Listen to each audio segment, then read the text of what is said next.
Sports Update with Trust a Trader. Find top-notch tradespeople in your area, all who pass the Trust a Trader 15-point assessment. Talk Sport.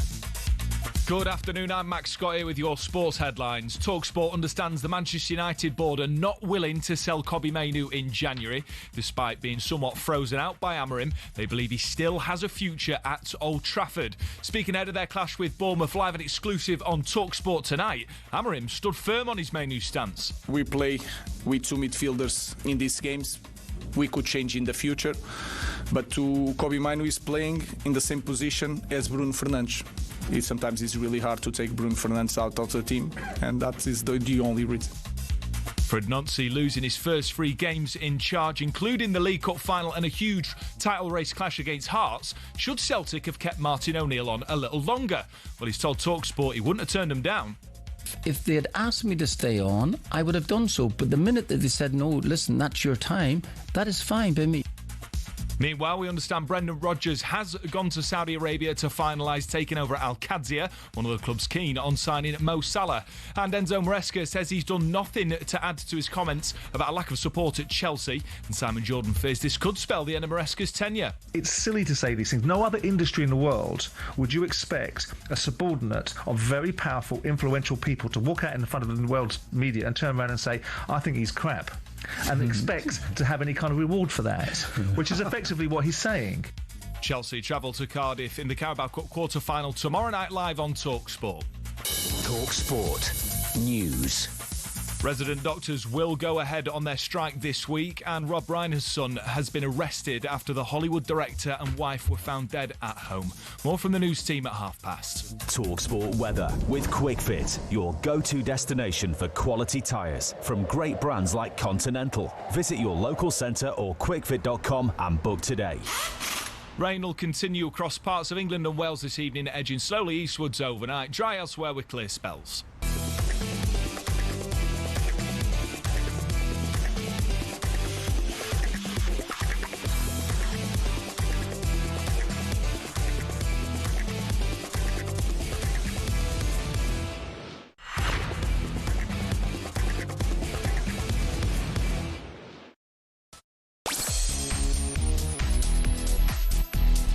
Hello, good afternoon. Happy Monday, everyone. Welcome to Drive on talkSPORT with me, Andy Goldstein, and Darren Bent is here today. It's Darren here, by the way, Darren Bent. For one day only. How you doing, you right? I'm right for one day only. I'm here Then all he's week. back tomorrow, yeah. And then the next day. Are you right, DB?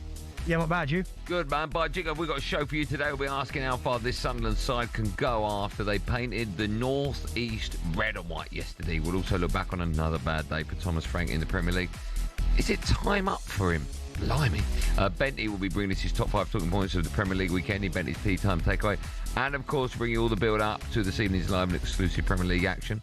Man United take on Bournemouth. All that, plus Bentley was telling us why Leicester won 3-1 against his beloved Ipswich. Better side. Simple as that. Wow. Where are we? Oh, yeah, in his EFL corner. And we'll be asking, oh, dear, why City are so... Celtic, not City. Celtic are so bad. Jeez. All that and mine coming up in today's Drive Time show with me, Andy Goldstein Darren Bent, 03717 222 344 if you want to be a part of it. And of course it's the boot room, and I have a peach of a chat for you today. It's about boot. It's always about boot. How are you, DB? Yeah, I'm good, you? Struggling a bit. I know, yeah, you come in, back problems. Yeah, I was playing Stephen Hendry this morning for his YouTube channel. You in? I don't want to spoil it, right? But I'm just standing up, and all of a sudden I just didn't move. Look at this character. I didn't move. Look at this fella. Yeah, look at the golf, yeah. Look at the Grinch gloves and that. Look. Very bizarre, isn't it? I bet you can't throw with them on. Yeah, I didn't move, and all of a sudden just pain. Yeah, wow. It feels like I pulled like... Maybe just that slight strain. Maybe. Very bizarre. Yeah. Maybe you got side strain. Maybe I got Do you remember that Rude Hullit's joke to Roy Keane? No, what was that? When he asked Roy Keane. Oh, because he kept moving side to side. No, he said to Roy Keane, did you have many injuries throughout your career? And Roy went, and a few. And he went, Rude Hullit then said to Roy Keane, I suffer from side strain. And he went, side strain? Went, yeah, from lifting trophies. Oh, that's nice. It's funny, but Roy Keane lifted him right, as well. This is my point. I did laugh at that, but then I did suddenly think, hold on. Yeah, Roy Keane he must have left a fair few. Yeah, he might have lifted more than me. Yeah. You never know, do you? But, it was, I'm all good. But, yeah, you've come in, you wore the world. I'll tell you what, Saturday night, mate, watching Arsenal. Oh, yeah, we'll talk about Arsenal a bit later on. I promise you, I was... 1-1, what were we thinking? No, 0-0. I was thinking. I thought, oh my goodness. Like, No, but 1-1-90 on the clock. Then you're thinking. I bet your first thought is this show. I thought, yeah, I'm going to get it. But then I was confident they'd create one more chance, and they did. And obviously it was an own goal. But honestly, I felt for Wolves. I did as well. I felt for Robert Edwards afterwards. He was desperate for that. They all are. They played their hearts out, Wolves. Oh my! They defended well. They looked a lot more organised. But so we can keep doing. I know you didn't play great, but you've got. What I put it down to, you've got a way of one. You know, sometimes you don't get away with it. Because if am I right? I say the gap's 2 points, right? Yeah. Still, so if you draw that and City win, they go top. Goal difference. Yeah. And Villa are there. City are there. Yeah. Long way to go. It is, but that if you drop points against the worst team statistically, no, but I remember history, sitting here with you, like, I don't know, 3-4 weeks ago, going, it's done. And you're like, it looks pretty good. I can't remember what the gap was, probably like 8 points or something. Nah, I think the most was 6.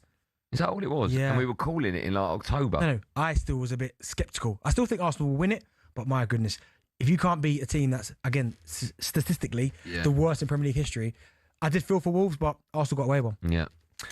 We are building up tonight live commentary on talkSPORT. Man United take on Bournemouth. I mean, it should be another 3 points, right? By the way, I don't know how true this is, but because we've lost our right-hand side to AFCON, I've read, I don't know how true this is, that apparently Man United have been practicing 4 at the back, 4-3-3. I can't believe that to be the case. Do you always wonder, where does that rumour come from? Well, it's going to be a player, right? Yeah. I mean, it's been leaked to an agent. The agent leaks it to a paper, which is what usually happens. It'd be incredible if that's the case. But just funny though, imagine he does this because of the injuries. Yeah, and we smash him. And you start smashing teams. And we look great. And you look great. What's he going to do then? I don't know. He'll go back to 4. If we go back to 5 at the back. I mean, there's lots of ifs in this sentence. If we go 4 at the back and we beat him, let's say we beat him 4-0. Yeah. You can't go back, can you? He will. To prove a point. He probably will, actually, you're right. We're talking about Spurs in the middle hour. Oh, my goodness gracious me. I was at a football tournament yesterday with my little boy, Milan, and a tournament at Spurs' training ground. Huh? How did you go? They lost in the final. What's the score? They lost 2-1 to Did he have a chance? No, not in the final, but it was quite fun, actually, because he scored 2 in the semis, or he scored a goal in, I think, the group stages against Spurs, 2. We beat them 2-1. Yeah, so that's nice. Quite satisfying. Right. But, who's his team? Who's your boy's team? Is he Arsenal? Yeah, he's Arsenal as well. Okay, yeah. But when I see the results coming in, I was like, oh my goodness, like Spurs, you just don't know what you're getting from week to week there. That's the problem. You don't. One week you think, all right, in Europe you go, I know Slavia Prague, you go, easier opposition, but the Premier League's relentless. But to get beat as easily as you did. Also, it was the man. I mean, I didn't watch the whole game, but I saw the highlights, and the manner in which they conceded the goals. 2 worldies. 1.5, because the one Hudson-Odoi tried to cross it. Still a world. I'm talking about as a Spurs. Is it a world if it's a fluke? Wait, okay, two bizarre goals, right? I mean, 2 like Sangari's is unbelievable. Okay, right, yeah, that was incredible, right? And then of course the one Archie Gray where he loses the ball. Yeah. So, I don't blame Archie Gray in that. One bit. Because why the hell is the goalkeeper giving him the situation there? By the way, how many teams are getting caught playing out of the back? By the way, Ipswich, Joe, against Leicester at the weekend, same goal. Well, pass it straight out to Kajus, he taps it in the net. Pass it straight to him. We'll be talking, by the way, about that wonder strike a bit later on in the show. I'm not good for Tahu. Yeah, I know, but you got to question their goalkeeper. Your goalkeeper, sorry. Really? We're so far out. You don't expect someone to shoot from there. I know, but when a ball bounces over it, like Beckham's, we talked about it. Beckham's right halfway line, flew, didn't touch the ground, flew into. He's 10 yards closer, isn't he? What? He's 10 yards closer. But when a ball bounces over the goalkeeper, you sort of go, "What are you doing so far out?" Yeah, potentially, but no, I thought it was a great strike from Fatah. Okay, it was. I didn't think. I can't take anything away from this. I quite like Fatah. I think he's good in terms of going past people and stuff, but I didn't think he had that in him. No, it's unbelievable. So all that is coming up. We're going to start with Sunderland. They got one over on Newcastle in the Weird Time derby. That was yesterday. So what on earth can they achieve this season?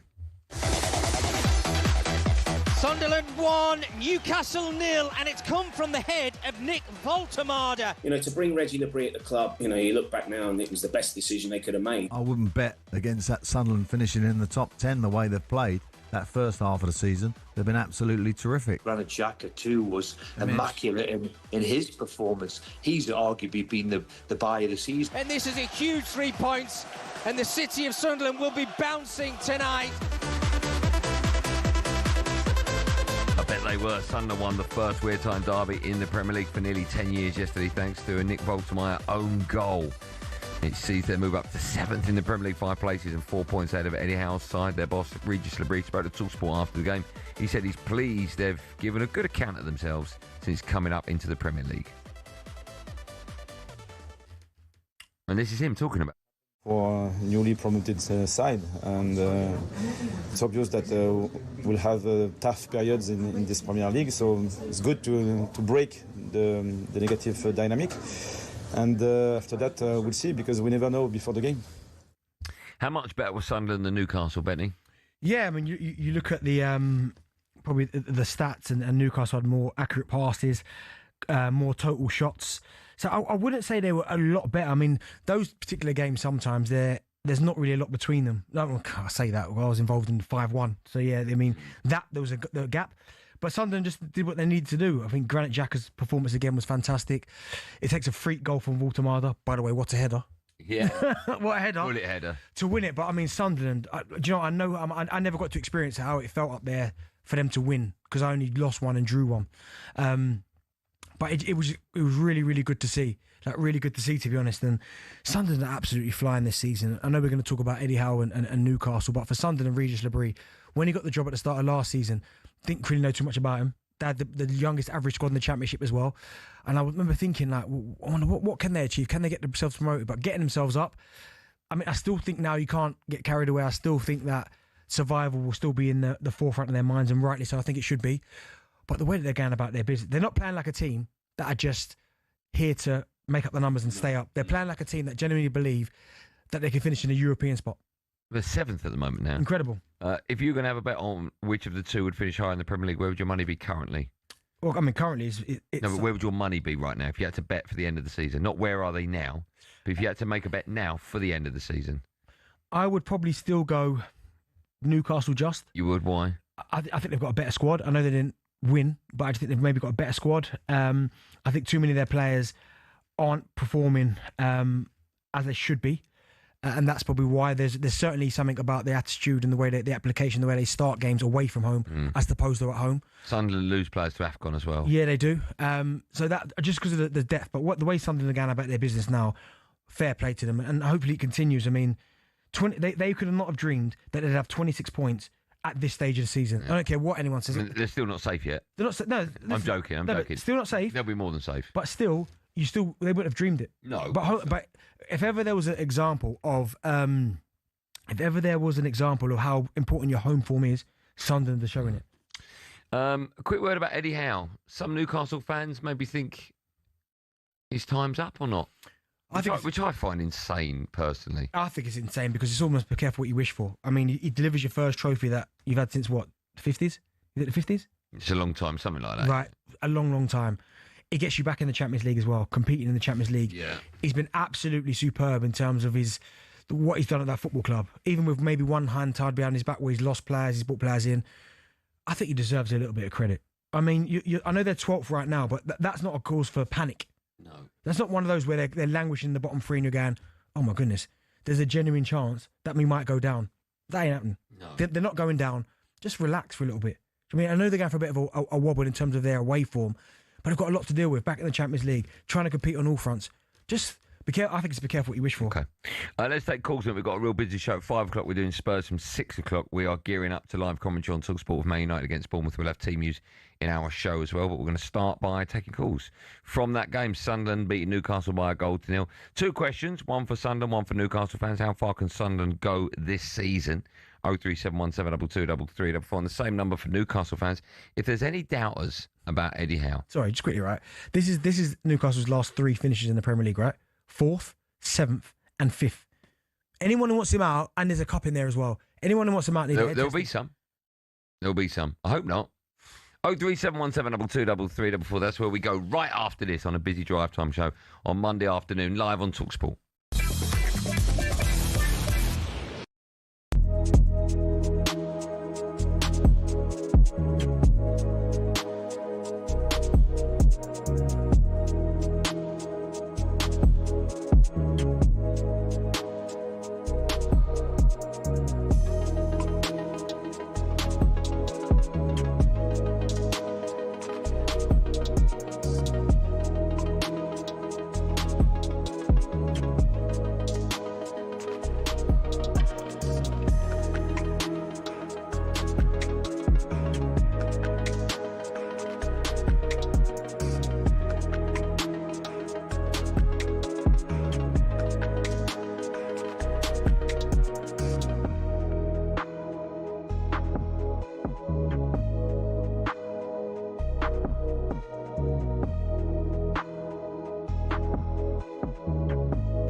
I believe in miracles. You sexy thing. Where you from? You sexy thing. This is Drive and Talk Sport with me, Andy Goldstein Darren Bent, and Just Eat. Right now, there are millions of prizes to be won when you order on the app and play Win to Winners 18 plus terms of price. Just quickly, I went to see Jamiroquai at the O2 last night. You like Jamiroquai? Yeah, he's got some bangers, isn't he? Yeah, he's got some bangers. I loved it. Oh, there's a butt coming. There is a but, and I love it. I don't want to find any negativity with it. Right? But if you love Jamiroquai, even if you like it, it's a great gig. Before you explain, right, what mark are you giving out of 10? 7.5. Oh, that's all right. Yeah, okay. All the songs had really long intros and really long outros. So, like, whatever song you want to hear, great. It sounded great when he got to it, but it was like 2.5 minutes of bum, bum, bum, bum, bum, bum, bum, bum, bum, like that, and him just walking up and down the stage clapping. Everyone going, yeah, I'm ready. And at the end of it, it was like a bum, and I was like, can we just get on to the next tune? Because I think there was like 13 songs he played, right? Mm-hmm. And all of them bangers. But the intro and the outro, just... Yeah, but if you're only 13 songs concert, that means... That's what I mean, So you have to drag it out. He's got to pad it. What's your favourite Jamiroquai song? I do like Cosmic Girl. Man, it's so hard to get. What's that? You're making me sweat just to get that one. Attention. Oh, did he go, I'm going deeper under... I like Godzilla. But they're all great tunes. Yeah. But to get deeper underground, I had to go proper deep underground before he got to it. It's a long, long way. Right, we're taking your calls. How far can this Sunderland side go? 037172233. And also, the Newcastle fans want Eddie Howe out. By the way, if you're a Sunderland fan, the one we're going to have just dropped off. So if you're a Sunderland fan, you want to have your Sound National Radio. If you dial now, you'll be put straight through after Ken, the Newcastle fan. Hi, Ken. Hello there. How you doing, boys? I'm good, man. How are you today? Not so good. Oh. Not so good. But... Why not? Why are you not too well? That result yesterday. Oh, okay. Oh, it hurts when you lose up there. Hurts. It certainly does. But to be fair, it was quite a poor game, and if it wasn't for that own goal, it would have been 0-0. Yeah. Yeah, but it wasn't, was it? It was 1-0. Yeah, it was. So, we're not consistent, I get that. We've got to improve, I get that. But, there's some buts. We're not that far off the top 4, 6 points. We're in the quarterfinals of the League Cup with a good chance of going through to the semis, and we're the current holders. And we're on course to qualify for the knockout stages of the Champions League. So I think we should calm down, stop the pants sweating, and let him do his job. And as an example, is Villa, at the start of the season, couldn't score or get a point. They didn't win their first Premier League game until the 28th of the 9th. They didn't panic. They just let him do his job, and look where they are now. That's the thing. That's the thing, Ken. Do you think some people are panicking for no reason? Because as you said there, over the last couple of seasons, you lot have had some great times. As I said, 4th, 7th and 5th. And you're currently a couple of points off this season, off the top 4. Do you think people need to calm down? They do need to calm down, yeah. Just have a look at the bigger picture. Yes, things haven't been great this season in general. We've had some really good results, but we need to be more consistent. But let him do his job. 3 of the last 4 seasons, we finished above Villa. And look at Villa now. Just... calm down, let him do his job, because if you get rid, who's going to come in? You can't get rid of him. Who's going to come in and do that does any better? Yeah. And then, bearing in mind, you're going to have to reset everything and start again. Yeah, you can't. There's no way you can get rid of Eddie. I'll be stunned if we have a Newcastle fan that actually wants to. Oh, yeah, you'll find one. I don't know if Gary's that one. Hello, Gary, Newcastle fan. Afternoon, lads. You all right? Oh, good, man. How are you today? That's a good question, isn't it? I'm all right considering what happened yesterday. In regards to the Howe thing, it's too much money in the bank. We've created too much money in the bank for yourself to get rid of him. We can't get rid of him. Who else are we going to get in? Yesterday was on him. Hold on. Can I just ask, right? When you say too much money in the bank, what do you mean? He's got too much credit in the bank. Yeah, 100%. Yeah. Do you know what I mean? Look what he's done for the club. Look what he's done for the area, to be honest with you. I hear what you're saying, but do you not think the reason you shouldn't get rid of him is not because he's got too much credit, because he's a very, very good manager and you should keep hold of him? That's just a given, mate, to be perfectly honest with me. Okay. But yesterday, for me, he got it wrong. It was on him yesterday. He picked the wrong team. He picked the wrong way of playing. We sat back and let them come at us. It's not the team we are. We need to be on the front foot pressing. I mean, it's hard without Amara to do that. He's not an Isaac. He hasn't got the pace. He can't press high like Isaac did. But I have players around him that can do that. Gordon, Alanga, get Tonali higher up the pitch, get Bruno higher up the pitch. Don't sit back and let Xhaka do whatever he wants to do with the ball, because that's what he did yesterday. And it made us look ridiculously bad. Because I'm looking at the team that he picked, and I wouldn't say it's a team that would usually sit back, because your back four, Livramento is quite attacking minded, Lewis Hall is, Miley, Tonali, Grimares, Elanga, Gordon, and Wolfamada. I wouldn't say it's a team that would generally sit back. Yeah, but he made them sit back because the bank were like a 5. No one moved. Baltimore was in as well. He didn't move past the halfway line. We just sat there and let them play. And then if you're going to let them play, and they're physical, and they're not a bad side, Sunderland, begrudgingly saying that, by the way, but Xhaka's a decent footballer.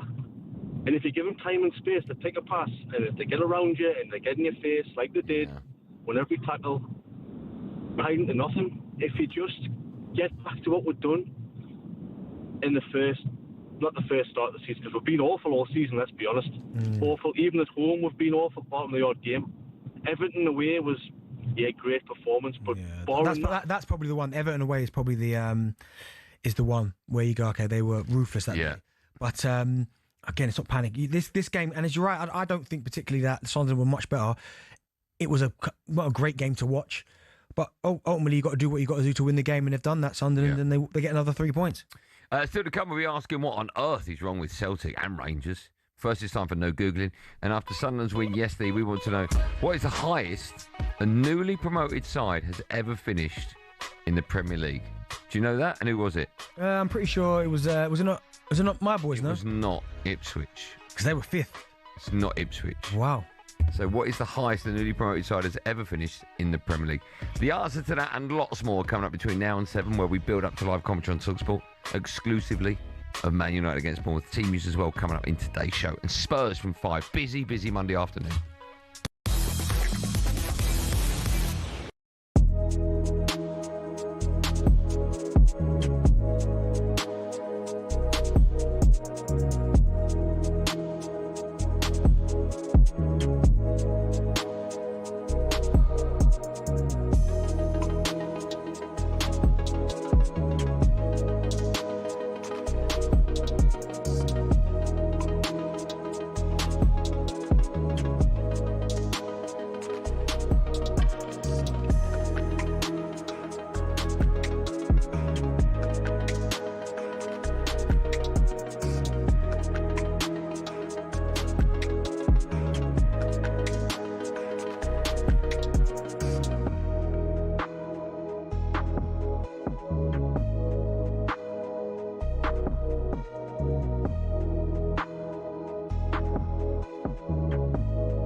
Martin O'Neill's urging patience with his successor at Celtic, who's now lost 3 on the spin.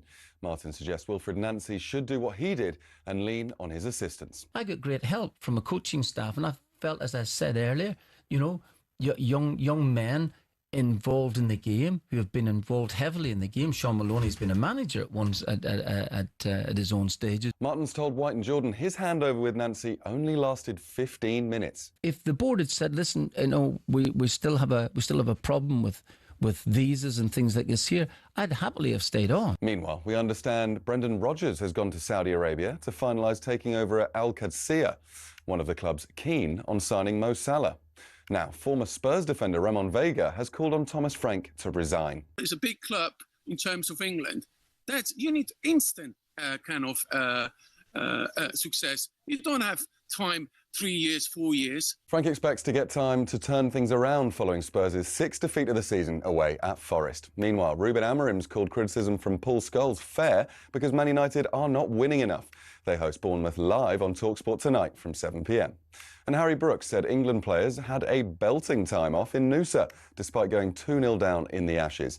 And ahead of the 3rd test, England have overlooked spinner Shoaib Bashir again. The only change, Josh Tongue comes in for Gus Atkinson. More on talkSPORT's Cricket YouTube.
Jamiroquai is the group, right? No. JK's his name. No, it's just him. No, Jamiroquai's the name of the group. No, it's just him.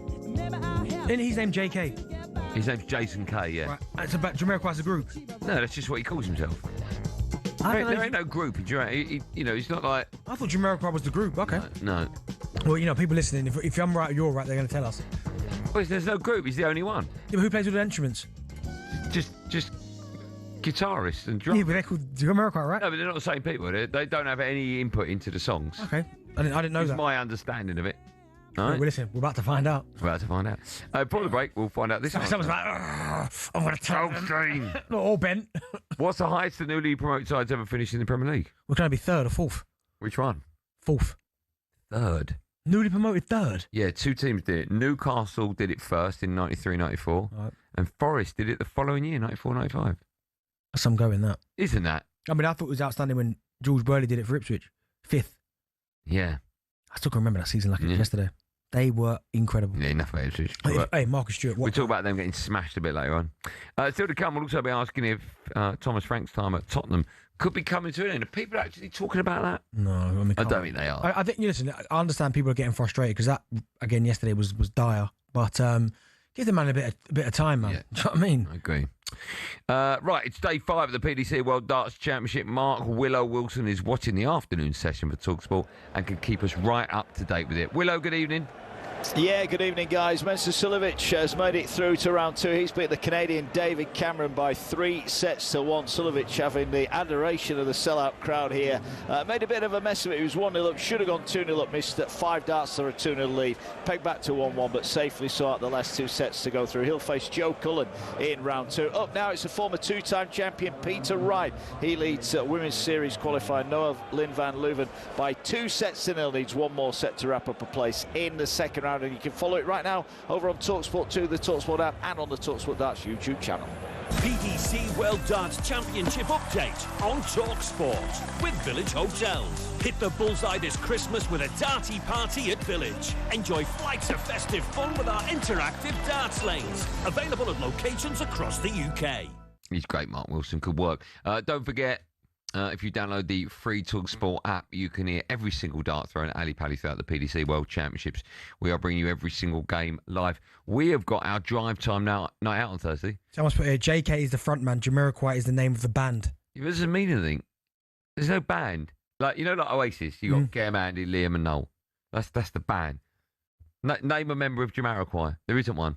When he does the videos, it's just him. Well, It's just him. You're not arguing with me. No, but that's just someone just arguing for the sake of it. Jamiroquai is the band. Right. Well, you don't see the band when Jamiroquai makes any video. Benty is right. Jamiroquai is a group. Yeah. I work with them. Their manager Kevin and Tunji. Oh dear, you work with them. Oh, that's convenient. Yeah. Jamiroquai is a group. So, yeah, absolute garbage. So you think they're wrong? I think. Oh no, I don't mean that. No, but a lot of people are saying Jamiroquai is the band. Okay, so it's the name of the band, but he is only the band. It's just him that's the band. So he's Jamiroquai? Yeah. Oh, okay, listen. I'm not the... It's you against the world. That's what I'm saying. It's not me. It's you against the world. I know where my money is. Tupac says, me against the world. Well, there you go. I mean, that's horrible, but yeah. We've got our Thursday night Darts World Championship drive. Keep messaging me about bringing the trophy in. Oh, yeah, you meant to bring it today. Yeah. You can't forget that, do you? No, it's next edition. All right. Have you put your name on it? Have you etched it? No, do I need to do that? I mean, it's too late now. You won't get it back for Thursday. No, but whoever... I'll tell you what, bring it in. When I win it again... When I win it, I'll have my name put on it. Everyone's saying here, Jamiroquai is the group. Right, tell me the people in Jamiroquai then, everyone. You got Aaron saying that, Ant saying that, I'll Steve saying that. Joe, I believe producer Joe. Joe, can you find out if Jamiroquai is... If there are people, regular people, like in the Kevin and Tunji are the managers, apparently. Yeah, no, I'm not doubting they've got management. Right, we've got to talk about some Scottish football now because Wilfred Nancy has become the first Celtic manager to lose his first 3 games, with all of them coming in 1 week. Yesterday, they were tonked 3-1 by St Mirren. Scottish Cup final, League Cup final. The run of results comes after Martin O'Neill's interim spell in charge ended, with him winning 7 out of 8. He was back alongside Jim White and Simon Jordan this morning. He was asked whether there was ever a possibility of staying at the club for longer. If they had asked me to stay on, I would have done so. But the minute that they said, no, listen, that's your time, that is fine by me. That is exactly what... Was that ever a conversation? The conversation was when the new man became in place, whoever that was. I didn't know who it was when we was set out in the first place. I think that they had a number of candidates. But whoever it was going to be, when everything was passed, when the paperwork was passed, when everything was done, and that man wanted to step in at a certain time, absolutely fine by me. I do find it absolutely barking that not that they let Martin O'Neill go, he was only interim, but they did it when they did it. They had big games coming up, Hearts in the Premiership, and they were catching them with Martin O'Neill in charge. 7 out of 8 wins is ridiculous. Then they had a European game, and then they had a cup final. Yeah. Why are you bringing in a new manager with such an important week ahead of you? I think that was nuts. Yeah, it's mad. And I mean, when they got beat by St Mirren, who were 18 points behind them in the SPL, by the way, I mean, if you're a new manager, like, you can get off to a good start. Like, you've got the perfect opportunity to get off to a better start because you can beat Hearts, who are currently leading. So that, okay, you've got something. You then go in, the Roma game was always going to be difficult, but the manner was poor. And then you get a Nicker Cup final. So, do you know what I mean? You get 2 big results out of them 3, and people go, all right. Yeah. But to get smashed in all 3, do you know what I mean? It's nuts. It's nuts. And 2 of them at home. So 2 of them at home and 1 of them's a neutral. Yeah. Which probably Celtic fans would probably out. See, this is more than you and I have had this conversation many a time where I say 90% of how a team play is down to the management, right? And you say, well, the players have to take some responsibility. But doesn't this underline just what a difference a manager can make and how responsible that manager is? Yeah, but also... Same group of players, tiny period of time, new one comes in, ruins it. Yeah, but the same thing you could say, my counter-argument to that was, okay, the manager before Martin O'Neill wasn't getting it done. Martin O'Neill comes in, gets it done. Yes, that proves the manager. No, my point is, this is players just turn it on and off when they feel like it. This is my point. Yeah, but doesn't the manager get the best out of them? So Martin O'Neill obviously got the best out of them. Yeah, but my point is... so far, Wilfred Nancy's got the worst out of them. No, but this is my point about players. Players might... Martin O'Neill, yep, I like what he's doing. And then all of a sudden, this Nancy comes in, it's like, oh no, I don't like it. Don't like the way he's playing. So players' own performances. Because if you've watched Celtic, I watched a little bit of Celtic against Roma, right, in the Europa League. If they can't pass the ball from A to B, that's not the manager's fault. But there's a reason why Celtic currently, as it stands right now, I know they're 6 points. They've got 2 games in hand. They're 6 points against Hearts. But that happened way before this manager got there. Let me ask them, right? The 3 performances, Hearts, the one in Europe and the cup final, right? What percentage of blame is players and what is manager? Manager. Well, the new manager's got there, and I know Martin O'Neill was getting a tune out of the team, but I would say probably right now it's 60-40 on the players. Yeah, 60-40 on the players. Yeah, I am. He just got there. He's been there for like 2 weeks. 60-40 on the players. He's been there. What can he do in 2 weeks? I know. Well, I've seen what he can do. Lose. But Martin O'Neill's had spells there at Celtic before. So he knows what he's getting. Say that. I'm staying. Because I almost feel like you're trying to take it off the players. Like, I'm not going to sit here and act like I watched SPL every week because I don't. No, I know you don't. But my point is, players at some point have to take responsibility, man. You can't pick and choose what manager you want to play for. 60% of it. That's insane. If they can't pass the ball from A to B and they're making mistakes, that's them. I know, but it's the manager's job to get their headspace right and make them feel good, and make them feel like they're 8 foot tall when they go on the pitch, right? Okay, but you can make a player feel 8 foot tall, but still, if you can't pass the ball from A to B, what can the manager do? They've got to take a blame, the players, but not. Listen, the manager, not the brunt of it. The manager has got to, of course, get the team in a position to win games. But if I was a new manager going into a club, right, and I've got the chance to beat the team that are currently top, that's a nice little starter. European game, I understand, could be difficult. And then you go nick a trophy in your 3rd game. I'm thinking, boy, what a start. What a start I've made. Do you think it will last? No, the way it started, no. Absolutely not. You don't think it will last the season? No. Do you think Martin O'Neill will go back?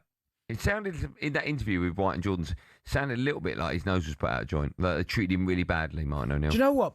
I've known Martin really well. I've worked with him, I don't know how many times at PLP and stuff. And I don't really get that about him, if that makes sense. Like, of course, he'd probably be disappointed that I don't even know if he wanted the job, if I'm honest. But it just hasn't gone well for him. And do you know what it is? When you go to a giant, and I know Celtic maybe are a giant in name alone at the minute because they've not been any force in Europe for some time. Do you know what I mean? So, and at the minute they're kind of in 2nd place, which I don't expect to see them where they're at. But to see them, what's going on with the football club in terms of no force in Europe, the manager's come in. He hasn't probably experienced a club that size in terms of the fan base or that hostile. But when you go there, you just think, right, I haven't got to the best of starts. I can nick a little cup finally just to get a bit of a feel-good factor. Win a trophy in my 3rd game. When you get beat all 3, oof. Do you think it's good for Scottish football? I mean, obviously, Rangers and Celtic are going to get kick up the backside. But also, we've talked about it before, the monopoly that these 2 Glasgow clubs have got over everyone else in the Premiership. I mean, as a neutral, do you want to see a new club come through? Hearts. Oh, I'd love to see it. I think it's good for the game, right, or not? I do. I mean, listen, I don't know. Does it make a mockery of it if these 2 super clubs can't win the Premiership? I would say it makes a mockery because you always get. I'm pretty sure, and listen, a Hearts fan, if you're listening, will be able to remind me. I'm pretty sure George Burley did some great stuff with Hearts when he was up there. Yeah. But I think for a neutral, I think it's brilliant. Now, I don't know what it does in terms of the economics of it, with Celtic and Rangers being the powerhouses and not winning the league or getting themselves into Europe because of how big the clubs are. But as a neutral, watching from down south and watching what's going on up there, I'd love to see Hearts do it. I mean, to win it against those 2 juggernauts. Unbelievable. That would be. I think that'd be incredible. Yeah. I know it happens every once in a blue moon, but I don't know if it does. I mean, Aberdeen were the last team to do it, right, under Fergie. Okay, so do you reckon this one here is bigger than Leicester winning the Prem if Hearts win it? Oh my God, that's unbelievable, cool. Because as you said, that's unbelievable. I can't remember the last time a club other than Celtic and Rangers won the Scottish SPL. Well, Aberdeen were the last one to break that duck in the 80s. So that is a long old time. Yeah. So for Leicester to do it, so you think it's more of an achievement if Hearts do it this year than Leicester? I mean, because both of them, they're kind of the same. Yeah, I mean, it's a little bit like when Atletico won it under Simeone, right? Yeah, but I mean, they've got Griezmann in their team. He might not have been there then, you know. But that was breaking the sort of Barca and Real Madrid. Yeah, but Atletico are a team that could hold. Yeah. They've got a couple of Champions League finals. Yeah. Hearts. Yeah, I do. In this break, have a look at Hearts' history of winning premierships, if they've ever won one. All right. I don't know if they have. All right, I'll have a look. I mean, by the way, they're only 6 points ahead, and Celtic have now got 2 games in hand. I know, but look at Celtic now, capitulating. Yeah. When we come back at 5, talking about capitulating, we'll be talking about Spurs. Oh dear, Spurs fans. Is there Spurs fans out there that are looking at Thomas Frank and they think he's not the right man? It's just too big a job for him.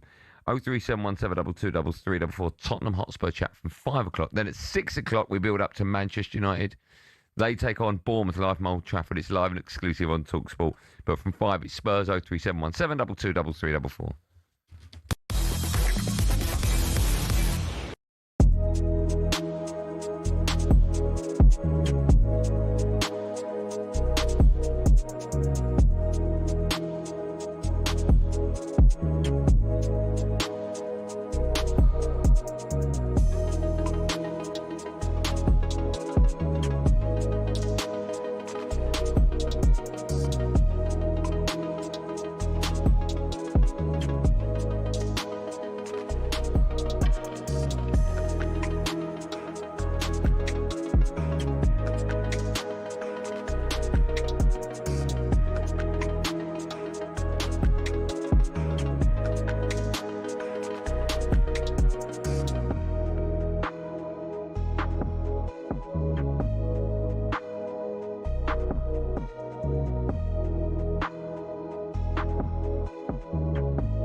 Visit Driver talkSPORT with me, Andy Goldstein Darren Bent and Just Eat. There are millions of branches to be won when you place an order on the app and play win to winners. 18 plus terms apply. Loads of texts coming in here about Jamiroquai Goldstein. You bang on. It sounds like a band name, but it is just Jason Kay. There's one there. Goldstein, you're spot on with Jamiroquai. It always has been, always will be, just the lead singer, JK. So thanks for that. Still to come, we'll be asking if Thomas Frank's time at Tottenham could be coming to an end. 03717223384. Just quickly, I think this is really fascinating. Man United board have no intention of selling Kobbie Mainoo in January. Now, what does that tell you when the board overturn what the manager wants to do? Well, the manager will continue not to pick him. So at some point... But do you not think the board go, we're not selling because he's going to be here longer than you are? If you were the manager and I own the club and I went, Benny, what do you think of Kobbie Mainoo? And you went, I don't like him. He's never going to be part of my plans. I would go, well, we'll sell him then. Why would I keep him? Well, no, I don't think he's going to be there longer than the manager, but at some point, his value's going down, probably. I know. So if the manager doesn't feel he's ready to play him, then he won't play him. Like I've got so much sympathy with Ruben Amorim for that, because he's more privy than we are to what's going on in training. So we can all sit here and go, why is he not playing? But clearly he sees something that he doesn't like. So you have to just get on with it. We'll have team news for you ahead of that game. It's live on talkSPORT tonight, Man United against Bournemouth. But time now to discuss the darts with Village Hotels. PDC World Darts Championship update on talkSPORT with Village Hotels. Hit the bullseye this Christmas with a darty party at Village. Enjoy flights of festive fun with our interactive darts lanes. Available at locations across the UK. Yeah, time now to look back on the results at Ali Pali over the weekend and look ahead to what we can expect tonight. Before we do that, though, it's all over in the afternoon session. Mark Wilson has been watching for talkSPORT. Willow. Yeah, good afternoon, guys. Two-time former champion Peter Wright safely through to round two. He's beaten the Women's Series qualifier Noah Lynn van Leuven by 3-0. Snakebite safely through. Also through this afternoon, Brendan Dolan beat the debutant Tavis Dudene by 3-1. The Northern Irishman pinning the big fish to take a 2-0 lead in that one. Great game involving Cameron Menzies and the youngster Charlie Mamby. Mamby, 20 years of age, highly thought of by many experts within the game. He produced a great performance. Came back from 2-1 down to win it 3-2. I don't know if you've seen the clips on social media. Cameron Menzies destroying the drinks table as he left. Got a serious hand injury. Could be in a spot of bother for that one as well. But Mamby safely through. And Mensah Suljovic, the other winner of the afternoon session. He beat the Canadian veteran David Cameron by 3-1. We'd get to do it all again tonight. Another 4 first-round ties from 7 o'clock onwards. The headline acts tonight will be Dirk van Duijvenbode and Johnny Clayton. Good work. Thank you for that, Mark. A reminder, you can listen to live commentary of every single session simply by downloading the talkSPORT app. Now, yesterday, Benty saw world number 4 Stephen Bunting eventually reach round 2 with a 3-2 win over Sebastian Bielecki. But he needed a final set tiebreak to do so, having gone 2 sets up. He was averaging about 120 in his first set, and then the wheels just fell off. Do you think he's got enough to go all the way? I don't think he'll win it. No, I love Stephen Bunting as well. Great walk on. Yeah, averaged 96 in that game as well, which is decent. I mean, do you know what's funny? When I was looking at a couple of their stats earlier, right? 180s, 9 he threw, and 11 140s.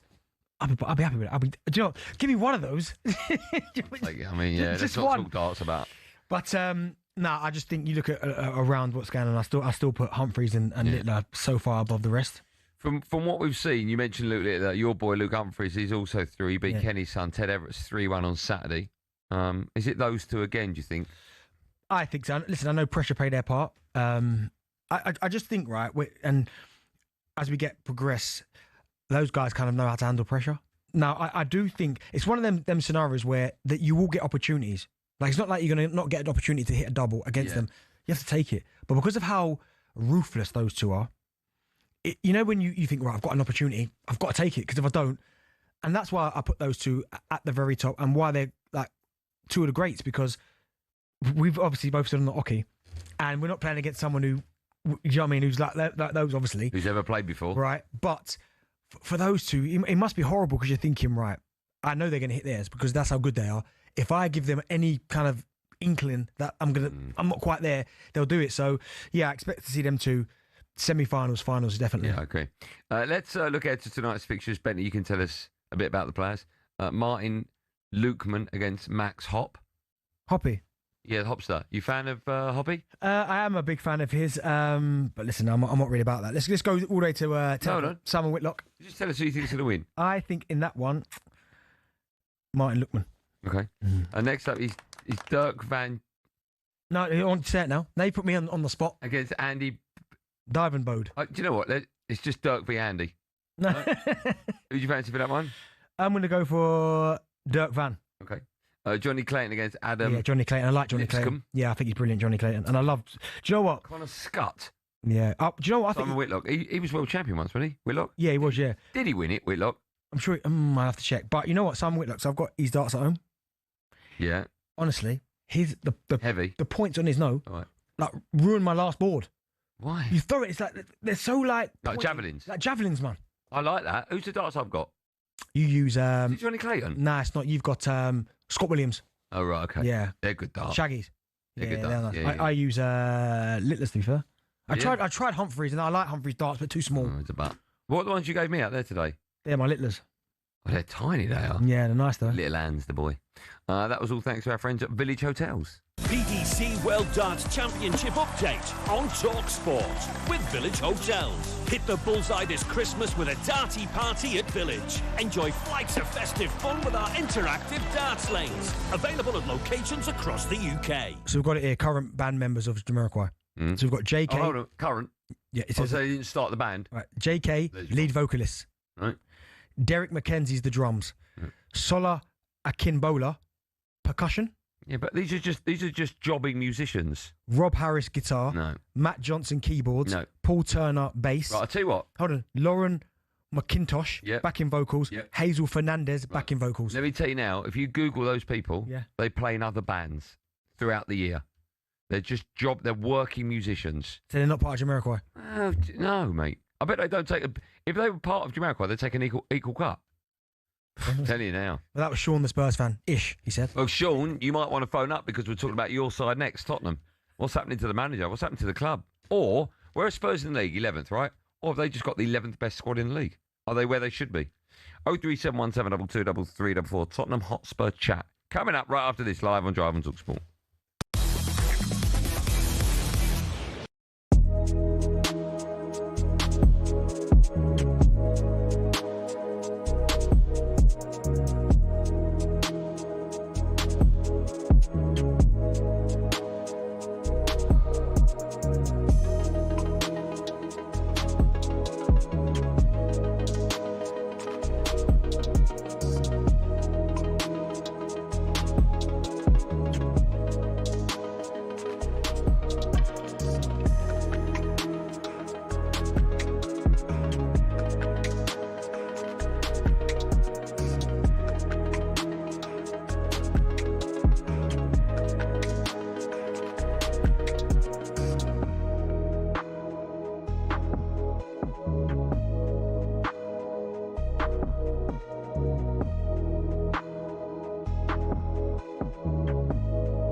talkSPORT understands the Manchester United board are not willing to sell Kobbie Mainoo in January. Despite being somewhat frozen out by Amorim, they still believe he has a future at Old Trafford.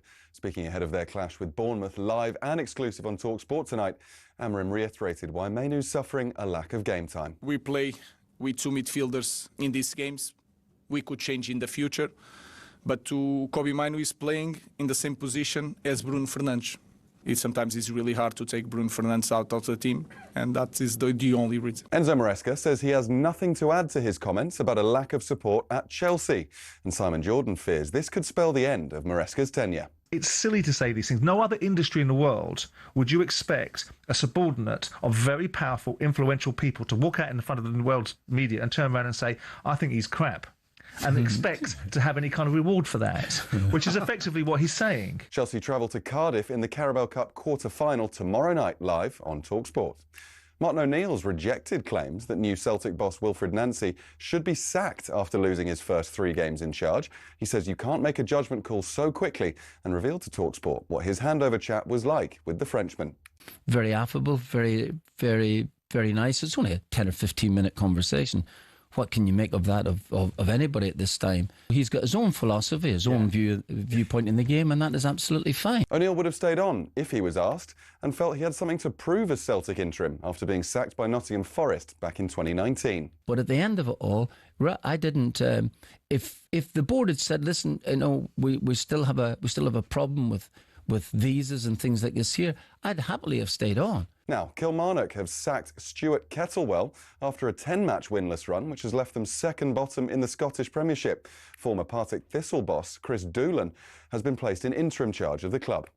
And Wales rugby union captains Jack Morgan and Dewey Lake will be joining Gloucester at the end of the season. The move comes at an uncertain time for Welsh rugby, with the number of professional clubs in the country set to be reduced from 4 to 3 by 2027. Get all that and more at talksport.com.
Well, Matt, to our number 2 drive on talkSPORT, me, Andy Goldstein, the ledge that is Darren Bent.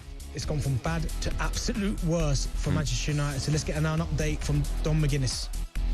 What's that? What's that? Jack, what was that? What was it? Oh, no, sorry, Jack, I didn't hear that again. Sorry, go on, Jack. It's gone from bad to absolute worse for Manchester United. So let's get an update from Don McGuinness. That is so, robotic, innit? Right. It's a bit like that link, wasn't it? I can do it now, easy. Go on in. Anything? It's been absolutely turgid for Manchester United. So there's been another goal. Let's go to Don McGuinness. It's better, isn't it? Back there. Why did you stop moving? You're getting all nervous, in fact, Jack loves that one button. Still the key does. Still to come. We'll find out what Benny's serving up in his tea time takeaway this week. But now, it's time up for Thomas Frank at Spurs. What? And he lays it off to Sangare here. Oh, what a goal!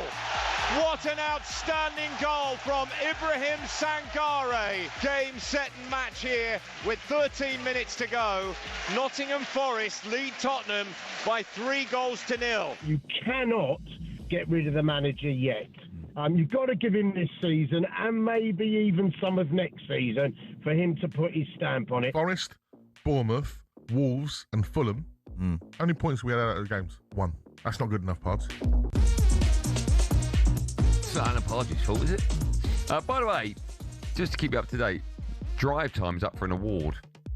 Like best news feature. When we had Noel on for the Oasis chat midway through the tour, we'll be finding out in the next 3 or 4 minutes whether or not we've won that award. One more Billy's at the award ceremony. I didn't even know we were up for an award. Yeah, so as soon as they get to our one, our category, we'll go live to Billy. All right? This is true, by the way. I'm not mucking you about. You're desperate for that award, aren't you? Pardon? You're desperate for that award, aren't you? Well, nice to be recognised for the hard work I put in. Right, let's talk about Tottenham. They failed to build on 2 straight wins against Slavia Prague and Brentford as they were hammered 3-0 away to Forest yesterday. It leaves them 11th in the table, 6 points outside the top 4. Thomas Frank spoke to talkSPORT after the game. He admitted there was a poor showing from his team. Very frustrating. It's very annoying to stand here after there was a bad performance today. Can't and won't run away from that. Overall, I think, especially until the first goal, was a little bit back and forth for both teams. But throughout the game, they landed on more second balls and won more duels. And after the 1-0 and 2-0, I think we looked too disjointed. Didn't keep the structure. Didn't stick to the game plan. And then the biggest thing for me was that we kept losing the ball. We threw the ball away, I don't know, 25 times. Then it's difficult to win a football match. How disappointing is it for Spurs fans, especially after a couple of decent results last week? Yeah, it's going to be tough to take because you feel like you're onto something that's okay, maybe a bit of stability, and then you're going to get not only smashed to pieces by Nottingham Forest. This is not great, but this is where Spurs are and Thomas Frank. I mean, you look at Thomas Frank's record while he's at Brentford. I mean, certainly his first year in the Premier League, they finished 13th, then 9th, which is incredible, then 16th, 10th, and rightly so. We were patting him on his back for the job he's done in Brentford, stabilising, not even so much stabilising the club because they've always been quite a stable club, well, certainly in recent times. And everyone was going, yep, he deserves to go to the next level. But I always wondered what the expectations were going to be this season because, let's not get it right, Spurs finished 17th. They were absolutely atrocious in the Premier League last year. They were awful, awful. If it wasn't for the 3 newly promoted sides coming up being so bad, they would have gone down. Yeah. That's how bad they were in the league. So, and I remember people saying, yeah, but they'll take that, and rightly so because of the cup. So you go paves over the cracks. You win the European competition, and rightly so, you're in the Champions League. But this season, I almost knew that Thomas Frank was. He's not like he's on a hide into nothing, but what the expectations going to be? Because when a team finishes 17th, it's pretty easy to better that. Yeah. Right. But so now, what are they expecting now? And I get it. They'd like to be competing up there with the sides that are at the top of the table. I don't think they're as good as some of the teams up there, and rightly so. But I just think it's a change. It's not so much a change in philosophy as well. It's also as well what they're trying to achieve in terms of what are Spurs as a football club. That's what I don't understand quite right now. Like for such a long time, you go all the way back to Pochettino, where they had a team, by the way. I'm going to have to cut in, I'm afraid, because we're going to head over to One More Billy. He's in attendance at the News UK Broadcasting Awards, where they're about to announce whether we've won an award. Jim White apparently is hosting it. Let's cross over. Billy, you there? Evening, lads. You okay? Just where are we at? What's happening? I'm currently just behind a curtain. They didn't let me into the actual awards, so I've got to be a bit quiet. Okay. I didn't have a pass for the awards. They're just going through the nominees, I believe. Who else are we in with? We're going to get a thing on live radio. Who else are we in with? We're up against, I believe, Corks 96 FM. They interviewed an Irish... Corks from Ireland. Oh yeah, Cork. Good station. Yeah. They interviewed an Irish politician. Yep. So this is for News Broadcaster Moment of the Year. Moment of the Year. And we're up against Julia Hartley-Brewer. Yeah. I'm not sure what it was. It was a great caller. I'm not sure what they did, but it was a great caller. Have they mentioned us yet? I think so. Yeah. As I say, I'm not. And what are we up for? We're up for Noel Gallagher on Drive. Made all the front pages the next day. Did all of them. By the way, the only interview he did while the tour was going on. Yeah. So probably, even if we don't win it, they're wrong because it's probably the biggest news story, right? Yeah, I think so. Oh, here we go. Is this it? Where are we up to? Is that Jim White? Honestly, Bill, talk us through it. I just don't know what's happening. I think I might have missed it. Bill, just go in there. What do you mean you've missed it? I think I've missed it. They've gone on to the next award. I didn't hear who won. I'm not even joking. Are you serious? Have you missed it? Is this like a cameo moment? They've gone on to Brand of the Year. It's the last award of the night. Bill, are you joking? I'm not joking, no. Should we just say we won? I think we might have won. What do you mean you think... Sorry, Bill. What is going on here? I think we might have won. Why? Why do you think that? Well, we should have won, really. If we're going to tell the nominations, shouldn't we? Right, can you ask anyone? Yeah, let me... do you want to give me a call back, or... You had one job to do, and you think you've missed it. So come on, I missed it. Can you go and find out? Go and find out. We'll come back to you. Yeah, I'll find out. Give me 2 seconds. What? Wait for him or what? Oh no, we'll go back to him. He's missed it. He's missed it. I don't think we've won it. Our greatest moment ever, and he's missed it. Do you think we've won it? We should do, right? The biggest news story in the world. We had it, right? Yeah, it's one. I mean, I like Corpse FM or whatever they're called, but you know, what was that interview they had? Wasn't that? Do you know, theirs didn't make front page. Only ours did. So if we didn't win, it's a fix. Okay. We'll go back to Billy. By the way, if you're listening to this thing, good joke. This is 100% real. Why don't you just go in there and just go, listen, who won that award? I need to know. Well, because he's not meant to be in there, is he? All the big wigs are in there. Well, Neil's in there. Is he? I'm sure Neil's in there. Oh, okay. Wonder why my drinks won't come. Yeah. Oh, hold on. Let's go back to Billy. No, he's got the answer. Billy? Hi, lad, you okay? Yeah, well, of course we're okay. What's happening? I've done some digging, some investigating. You ready? Yeah. Well, he's obviously not won it. I mean, his acting's... Hold on. Go on. I can reveal that we did, in fact, win. We did? The award for News Broadcasting Moment of the Year. We did. Oh, my goodness. What have we won? Like a big trophy, a night out? What have we won? No, nothing, I don't think. I think Joe gets the prize, whatever it is, as well. So, yeah, Why? not us. He didn't make the call tonight. It was me that got that one. Yeah, I know. Joe's already spent the voucher, I think. So, yeah, unfortunately. Okay, but we won. Yeah, we did. I can confirm that. And who went up and got our trophy? I don't think...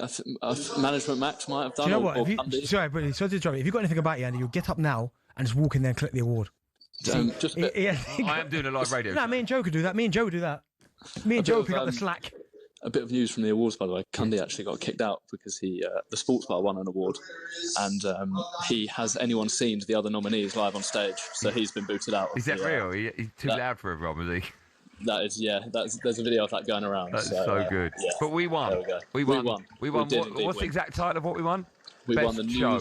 news broadcasting moment of the year. Show. That's what we won. Best show on yeah. talkSPORT. That's the one. Yeah. And no mention of White and Jordan. It's embarrassing for them. Oh no, they've probably picked up 4 by now. Maybe not. Bill, can you do me a favour and get back to work? Yeah, I can do that. I'll do that now. Thanks, mate. All right. See you later. Cheers, Bill. So we won. Well done us. High five, DB. Work. Wait, well done, Joe. Well done, team at the back. All right, Jack. Well done, Jack. That's nice, isn't it? You're going to try to take that home, ain't you? I know you like. I don't think there's a trophy. That's it. I just think you get a round of applause. I think that's it. If there's a trophy, it's coming home with me. They haven't spent money on a trophy of that. Weasel. Yeah. Jack. Was that my little beaver? Thomas Frank, here's a question for you, right? So the defeat, the Tottenham defeat, I think it was producer Joe that mentioned this in the meeting. If you lose 3-0 at Forest and you're Brentford, it's probably not that big a story. No. If you're Spurs, it is. Yes, and massive. that's the step up he's got at the moment, right? Well, that's the thing. Like when you're having those steady finishes with Brentford, and rightly so, you deserve a pat on the back. But Spurs getting beat 3-0 by Forest isn't the one. Getting beat 2-1 at home by Fulham isn't the one. Do you know what I mean? Turn up against Arsenal and not laying a glove on them isn't the one.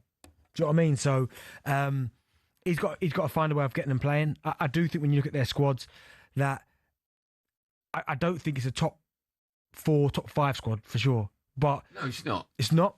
Where are they? 11th or 12th? 11th. Have they got the 11th best squad? They're better than that. I think they're better than 11th. And they should be in some form of Europe, but just not the Champions League. Do you think Tottenham fans are done with Thomas Frank? Nah, they can't yet.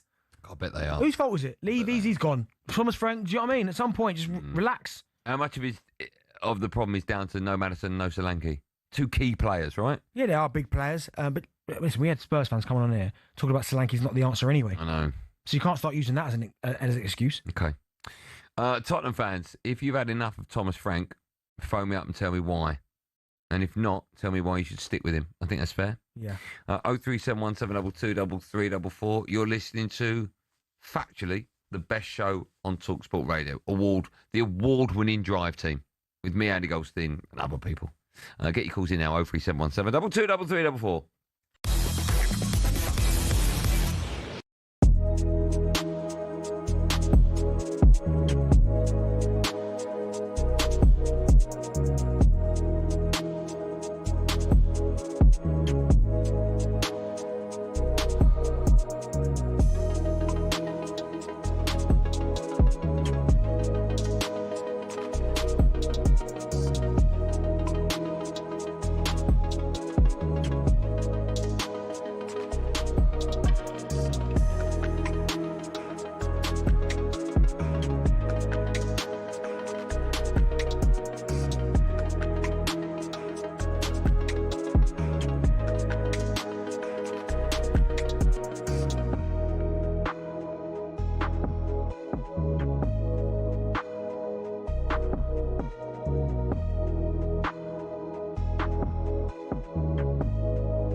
I mean, we're the best. We've just won an award.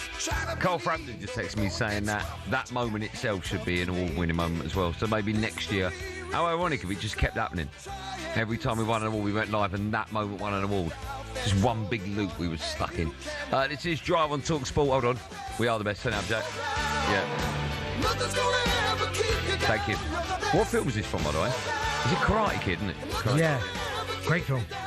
What year was Karate Kid? Oh, The original, 1989. I was going to go 87. You find out from what he said. Thank you. You got an iPad in front of you, right? Yeah, but it's got the... You're listening to Drive on talkSPORT. Me, Andy Goldstein Darren Bent, and Just Eat, the app for all your delivery needs, words on it. Still to come, we'll be asking 86. Thanks, Jack. Right in the middle. We'll be asking if Mason Mount could make the England squad for the World Cup. How about that? The Man United board have no intention of selling Kobbie Mainoo. And Super Ali McCoist was alongside Jeff Stelling on the Brecky Show this morning. He said he doesn't believe Thomas Frank has lost the Tottenham dressing room. Absolute garbage. Yeah. Because the players have got a responsibility to themselves, their family, and the club, and the fans to go and do a job to the best of their ability every week, whether they fancy the coach or not. Yeah. I hate that term. I really think it's a lot. I think it's a cop-out. It's a ridiculous statement. See, told you. Players' responsibility. By the way, Jack just said in my ear, sorry, I got that wrong. It was 84. I don't know how you can get the year of a film wrong by Googling it, Jack. 84. Okay, Karate Kid. Were you born? 84. Oh, yeah. Mr. Miyagi. Wax on, wax off. Have you heard Mr. Miyagi talk in real life? No. Just a normal American accent. He's not Asian at all. It's an unbelievable difference. Oh, wow. His acting was fantastic in that. Right, should we take calls from Spurs fans? In or out for Thomas Frank? Gareth is a Spurs fan. Hello, Gareth. How are you? G-Dog? Really good, guys. It's nice to be on an award-winning show. Oh. Good. Well, you're the first one to congratulate. Thanks, man. It's very kind of you. No, it's a great show. I love listening to you. So, well-deserved. So we've got the same amount of awards as Tottenham have over the last how many years? What? Oh, you mean a radio show? Obviously not United. Oh, no, United have got much more than that. Yeah, just us. Go on then. Are you franking or out? What's your thought? I'm franking, mate. I'll be perfectly honest. As I said to your researcher, I think, as unpopular as this might sound, but a lot of Spurs fans need to take off the rose-tinted glasses of what Spurs once were. We haven't been nearly as good as we used to be in the past. You know, Pochettino, as you've already said, was probably the closest that we had as a complete team. Oof. And the fact that we didn't win a title and we lost out in a came third in a 2-horse race was devastating. But at the same time, Spurs fans also have got to remember, every time something goes wrong, we blame Levy and then we blame the manager, or we blame the manager, then we blame Levy. This is the first manager without Levy. This is going to be the first transfer windows.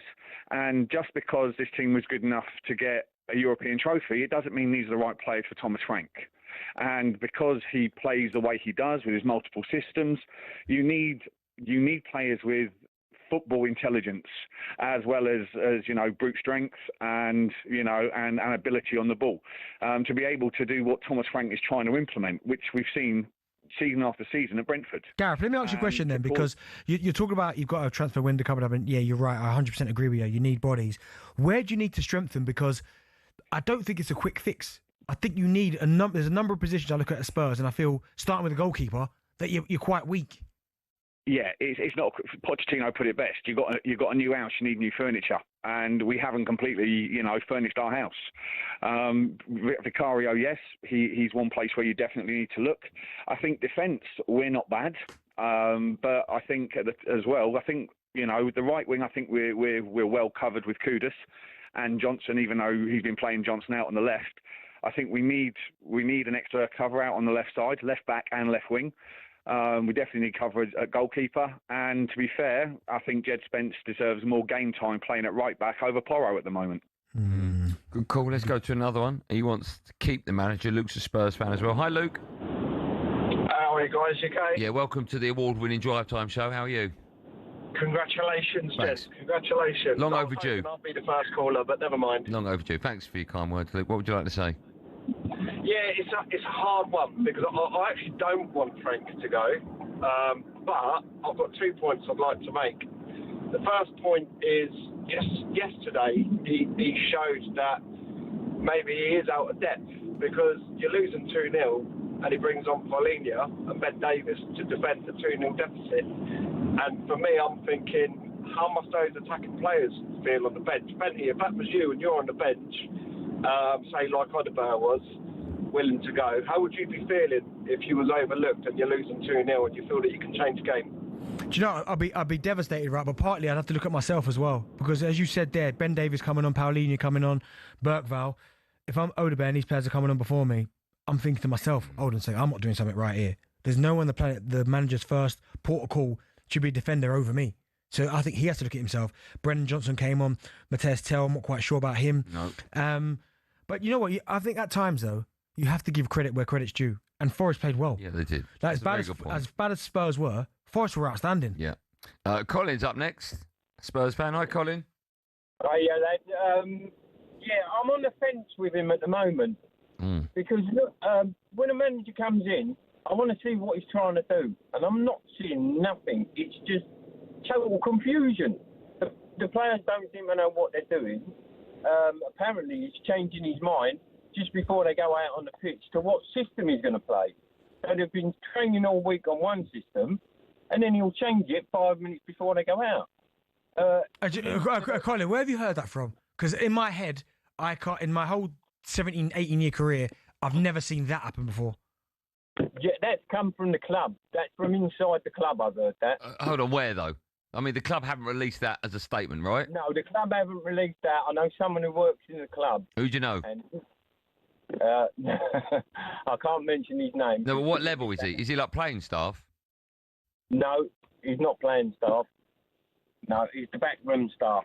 Oh, we'll get to the bottom of that. So he's in the backroom staff, this person is in the dressing room and has reported back saying the manager comes in and 10 minutes before they go out, he changes tactics. Yeah, he's changes the system. Oh, there's a rat in the camp. Yeah. There's a mole. Yeah, I think that's what's confusing the players. I mean, get a system and let's see what your system is. Don't keep changing it. And it's the players. 1 minute they're playing, they start to get momentum going, and then he'll change half the team.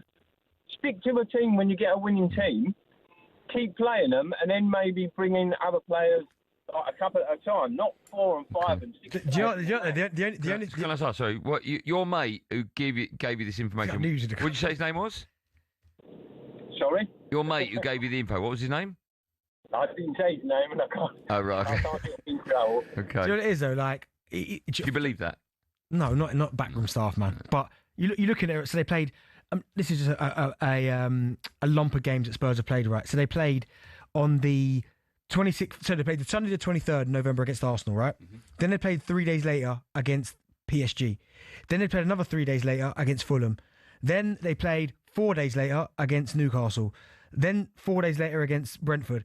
So he's got to keep chopping and changing, man. Like if he goes with the same squad every single week, you're going to burn out. You're going to have injuries for fun. Like he has to make changes, but I mean, I know I'm telling you now, there's no one on the planet 5 minutes before he goes up to play. That's garbage. No.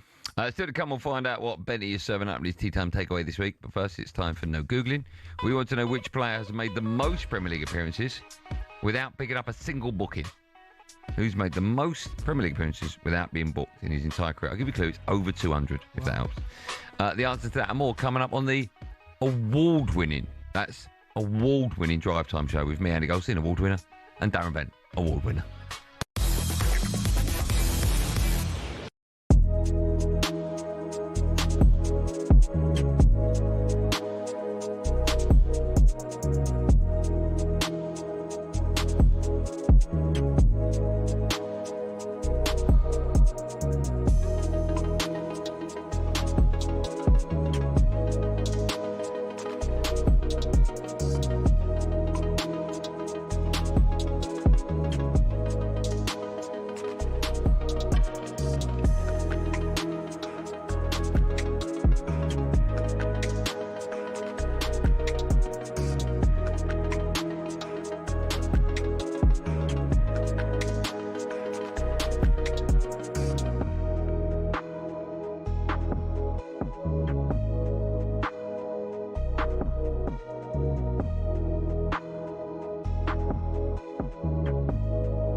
every good signing a club makes, there's bound to be a few that don't work out. Manchester United have certainly had their fair share of those, especially since the end of their golden age under Sir Alex Ferguson. Here are some of the Red Devils' worst signings since Fergie. First up, Alexis Sanchez. He'd averaged almost a goal every 2 games for Arsenal, but in his 45 matches for United, he only bagged 5. Next up, Radamel Falcao, dubbed El Tigre, or the Tiger. But at Old Trafford, he was a little more pussycat, to be honest. All the Colombian managed in 29 games was 4 goals. Moving on, things couldn't have gone worse for Jadon Sancho at United, with just 12 goals, 83 games. And it all ended after that very public spat with then-manager Erik ten Hag. Next, Ten Hag probably thought he was wise in sticking to what he knew when he brought in Antony from former club Ajax. But the £86 million Brazilian has really not been able to hack it in the Prem. The curse of the famous number 7 shirt has also had its share of victims. As well as the aforementioned Sanchez, Memphis Depay found he couldn't follow in the footsteps of Ronaldo, Cantona, Beckham and Best. He netted just 7 in 53 appearances. And those are just a few examples. To be honest, the list could go on and on. Unfortunately, that's probably why Man United haven't won the title for over a decade, and why it might take a few more years before they're in contention again.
Do you want to do it with me?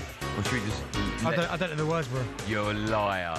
I think it's you got to roll or something like that. I don't know. You do know it. I don't, bro. I keep blowing you off, sorry. Everyone knows it. No, not everyone does, because I don't. You got to hold and give and do it at the right time. You can't be slow or fast, but you must get to the line. You don't know this? No, do you know it? Do you know it? Nah, but exactly the same. There's only one way to beat them. Get round. I tell you what, though, sorry, before you do the intro. Yeah. Right. I heard a clip on, I think it was YouTube or something, of other players before they give to John Barnes. It was appalling. Yeah. Yeah. Before the break, we asked which player has made the most Premier League appearances without picking up a single booking. Any idea? No idea. None at all? No. Have a little guess. Lampard. No. Have another guess. Lineker. Oh, he didn't play Premier League, did he? No. Premier League, did you say? Yeah. Did I say Premier League? Yeah, Premier League. Have a guess. Just name a footballer. Lampard, I said that. Name another one. No idea. This one. John Barnes? Yeah. Was it? That's why he's played it. No, I thought you just... I did wonder why he was playing John Barnes this rap. 201 appearances. Is that a good thing, though? Do you want your midfield to have a little bit of needle? A little bit of bite. Little bit. How many yellows do you ever get sent off? I don't even know if I've asked you that. Nah, I never got sent off, but I got booked a fair few times, mostly for petulance. Should you be? There's a surprise. Yeah. There's a surprise. What's the most petulant thing you did to get a yellow? Probably kick the ball away. All right. No, I told the referee to off. Did you? Yeah, loads of times. But back then, you could do it. Even though you shouldn't do it, you could do it. Refs ever swear at you? Yeah, a couple. I mean, I spoke to Phil. Like, I told you about Phil Dowd. What a ref! My favourite referee of all time. Yeah. But I didn't mind that with referees. Give me if I'm giving you something, give me it back. Yeah. I ain't got a problem with that. Do you ever speak to the ref outside of those 90 minutes? No, I can't confirm or deny. Do you know? I can't confirm or deny whether I went for a drink with a referee or not. Did you? No, never. Do you know of any player that did? Do you know, I don't, and I don't think that'll become common knowledge. But listen, I mean, there's a couple that I probably would have gone for a drink with because they're nice. Who would guys. you if you had to go for a drink with one of them? Oh, Phil Dowd. Okay. Easy. Why don't we get him on? I don't think he's well. Last time I is he checked, I not? don't think he was well. Okay, No, that's but sad. he was what a referee. I mean, you'll hear a number of footballers from my generation talk about how good he was because even though he was a referee authoritative, if I said something, he'd give it back to me. I remember a couple of times I missed a couple of chances or did something bad. And he'd go, "Bad touch." You go, "Good touch, that Benny." No, banter from the ref. Yeah, and I get back to him. So, but that's why. That's fantastic. Exactly. That makes him more human. Yeah. Do you know what I mean? Honestly, amount of time. And a bad touch bounced off my shin. You go, "Good touch, that Benny." Do you know what? Just funny. That's brilliant. There was one that's funny, right? But my opinion's not changing him much, right? But I did think at the time. So, obviously, I was going for a bit of a bad spell. I can't remember where I was at, and I was sitting on the bench, right? And Michael Oliver walked past the bench, and he went to me, "Benty, you just tore in benches." He said, "Now during the game or before? Like he was like the fourth official." Oh, I see. Do you know what? For about 2 seconds, I went, but then I laughed it off, man. That's what he said to me before he became our number one ref. Man, walked past me and went, "Benty, you just tore in benches." That is remarkable. But do you know what? That's what you want. You respect that. Yeah, that's what you want. Now he'd never do it. You look at him now, you think, what? Yeah. Honestly, tore in benches. That's good. I wonder what refs are like nowadays. I don't know.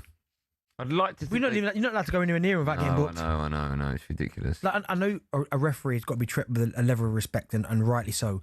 But I think you almost have more respect for them when they're almost human-like. Yeah, of course. Do you know what I mean? Like, not human-like. Yeah, because when they give you a decision, you know that I've probably gone too far here. Yeah. Do you know what I mean? Rather than just getting out of... Like, who was it that was booked over the weekend for showing an imaginary yellow card? Was it someone in the Newcastle game? They went down, there was a thumping challenge, and they went down, and the guy that did it didn't get booked, and he held up a fake, like, imaginary yellow, and he got booked for that. So I'm pretty sure, I can't remember which... That was this weekend, someone was texting. I can't remember which referee it was back then, but I remember being on the pitch before, and a referee, I can't remember which one it was, and I can remember a player doing that, imaginary card, and the ref just went, "Get up!" So, but I like that. Yeah. I think Gazza got booked for that once, didn't he, in Scotland? Do you remember that? Yeah, no, the ref... No. The ref dropped his cards, and Gazza picked it up and gave it to him, but gave it to him as like a booking. And then the referee took it off him and gave him the yellow card. Ridiculous. But the ref just went, "Get up." That's how it should be. Right, time now for this. Good chat. Benty's Tea Time Takeaway on talkSPORT with Just Eat. Score yourself a stunning delivery straight to your door.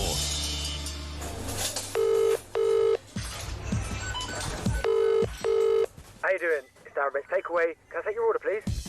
Get my hands, marinate it all up in the thing. I like my medium well. Ginger beer, oil over it. Get my brush thing, get the oil over it. It better be Heinz. If it's not Heinz, honestly, I'll lose it. I'm Darren Bent, and this is my Tea Time Takeaway. Such a good jingle, that. Yeah, time for Benty's Tea Time Takeaway with Just Eat every Monday. 100 Club member Darren Bent serves up these 5 key takeaways. There's the link from the weekend's action. Benty, it's time for you to act. What do you want to talk about this week? Again, a game yesterday that, on paper, I wasn't sure how it was going to go. But look at Neil, look. I saw Leeds versus Brentford, and he's got a great goal. And I just thought, you know what, Calvert-Lewin could be the difference. Yes, he could. Let's hear from Leeds boss Daniel Farker speaking after that 1-1 draw at Brentford. And he was asked if Calvert-Lewin could get an England call-up. Yes, of course, because Thomas rewards performances. I'm far away from giving any recommendation because Thomas is a top class manager and coach, and he knows exactly what he needs. But as a player, if you deliver with consistency performances, then you have all chances.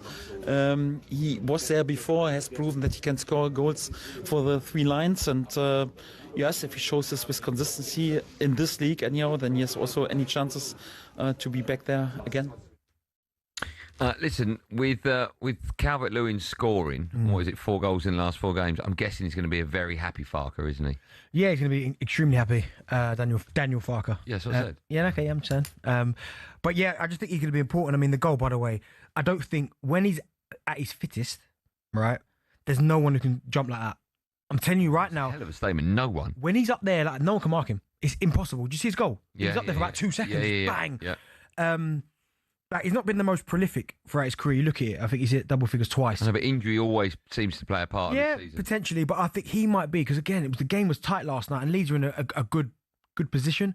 I mean, he's the one who pops up with a goal. He scores against Liverpool, scores against Chelsea. Like he might not have to get 20 goals this season for Leeds to stay up, but he could get the important one, like the first goal in a game, or the one that gets them a point somewhere. So I think he could be in so important. And listen, I don't claim to sit here and be the biggest Calvert-Lewin fan. I think there are better centre forwards than him, but I just think for Leeds, picking him up on a free, you could do a lot worse than that. Stays fit, yeah. Has he got any chance whatsoever of getting in the England squad? No, I can't see it. But then I say that, but we know Harry Kane's a shoo-in. I'd say probably now Watkins is looking back to getting to the Watkins that we know. And then after that, it's almost like a straight shootout. So if he was to go and score 15 to 20 goals, he gives himself a great chance, doesn't he? Yeah. I think Danny Welbeck's the high-scoring Englishman at the moment, isn't he? I know. Sitting on the bench. No, but I think I think he was carrying a slight knock. That's why he didn't start. I'm just saying he's not getting 90 minutes every week. No. Where do you want to go next, DB? We got away with it. Arsenal. Yeah. Saturday night, got away with it. But Rob Edwards should be proud of his team. Good acting, by the way. Let's hear from the Wolves gaffer, Rob Edwards, speaking after that defeat at Arsenal. And he said he was pleased with what he saw. It was bad luck, but look, they earn it. That's why they are where they are. And they're a brilliant team. I'm not going to complain about luck. I'm proud of the lads tonight, but obviously it hurts that we lost the game. Listen, it was you and I spoke about this off air. Actually, one of the first things I said to you when I walked through the door this morning. I said to you at 1-1, you must have been thinking, "What on earth is happening?" But you were saying it 0-0. Yeah. Because even more so because we sort of smashed them and we're not good at the moment. He created chances. Arsenal looked so one-paced and lethargic that first half. I was like, here we go. There was one moment, right? When he was clean through. No, I mean that there was one, but Arsenal. So it was Saliba passing the ball to Hincapié. Hincapié passing it back to Saliba. Yeah. Saliba giving it to Timber, him giving it back to Saliba. Saliba going out to Hincapié again, it going back to him. I remember thinking, are we going to pass the ball forward? And he's losing my head. But for Rob Edwards in this Wolves side, I mean, you said the first question on here is if Wolves play like that, will they start picking up results? Well, no, because they played well, done well, and didn't get nothing. So I felt for Rob Edwards and Wolves because they put everything in. 2 own goals as well.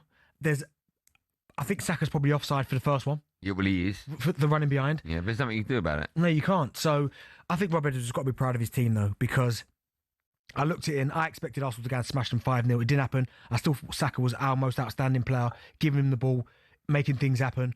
Martinelli had a number of opportunities which he should have taken. He didn't take it. But for Rob Edwards and this Wolves side, there's no point me even looking at who they've got coming up next because it's getting to the point where you've played half your games already. So you start looking at what they've got coming up next. Brentford at home, you say that's a good chance to win something, but they can't win a game. They've got 2 points. So I don't know where their next win comes from. But for Rob Edwards, watching that, you'd probably go, I'm proud of my team. Because I'm playing against what a lot of people perceive as one of the best teams in Europe. Yeah.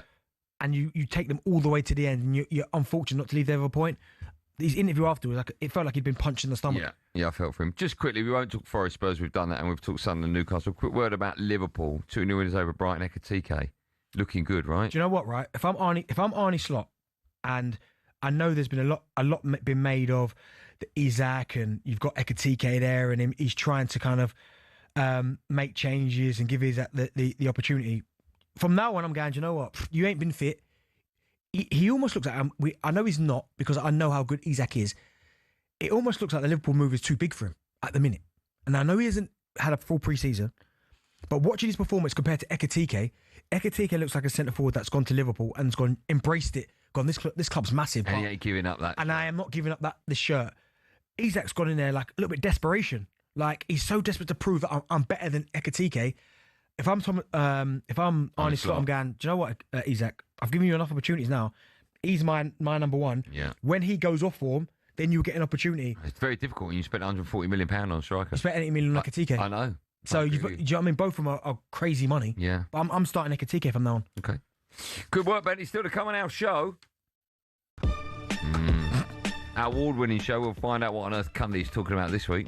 It was always John's intention when he's not looking to nick his leg back. What? Good story. That's from 21 minutes ago. Great podcast. We'll also find out how Majestic would improve next year's talkSPORT Darts Trophy. Whoever lost in those first rounds, get him out. You're off. That's me gone. And we'll build up to Man United against Bournemouth live and exclusive on talkSPORT tonight. Sometimes I want to quit. No, you should, baby. All that and loads more coming up in the last hour drive on talkSPORT. Me, Goldstein, him, Darren Bent. Make sure you join us for the best of talkSPORT after this. Benty's Tea Time Takeaway on talkSPORT with Just Eat. Score yourself a stunning delivery straight to your door.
Well, Matt, to drive on talkSPORT, me, Andy Goldstein Bent is here, and our friends at Just Eat, from vouchers to cash prizes. With Champions League final tickets, how about that? There are millions of prizes to be won when you place an order. 18 plus terms apply. Still to come, Bent is going to be looking back on the weekend's big results in his EFL corner. We've got time for the Leicester one. Smashing Ipswich. Have we? Just quickly, quarterback Patrick Mahomes tore his ACL. Yes, bad. That out for the season. Kansas City Chiefs were ruled out of the NFL playoffs for the first time since the 2014 season. Well, I think he's got 3, so he's all right. Championships. I know you never want to see someone like who's as good as him. No, usually I'd make a joke. Yeah, you can't. But an ACL injury is quite horrific. He's unbelievable, though. But the fact that now he's out for the season, wow. Time now for this. Yes, this is Jack's little baby now. He writes it. Some of the best of talkSPORT and Friends, where he runs you through some of the recent moments from across talkSPORT. Why don't we kick things off with last night's final word with Madge and Pards.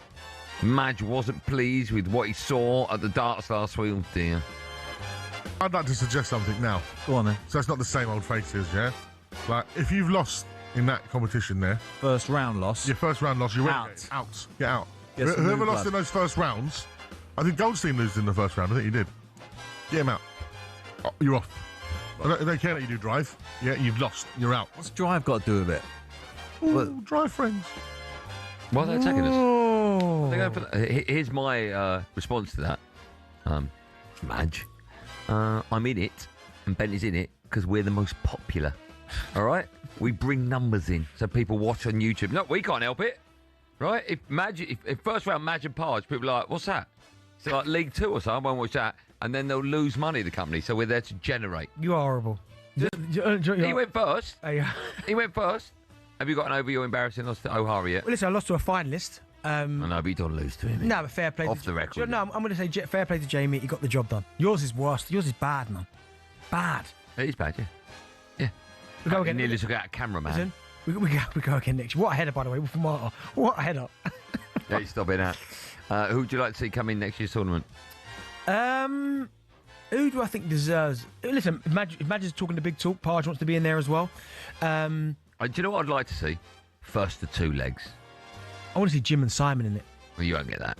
You don't get that. I think I'm retired as well, to be fair. Yeah.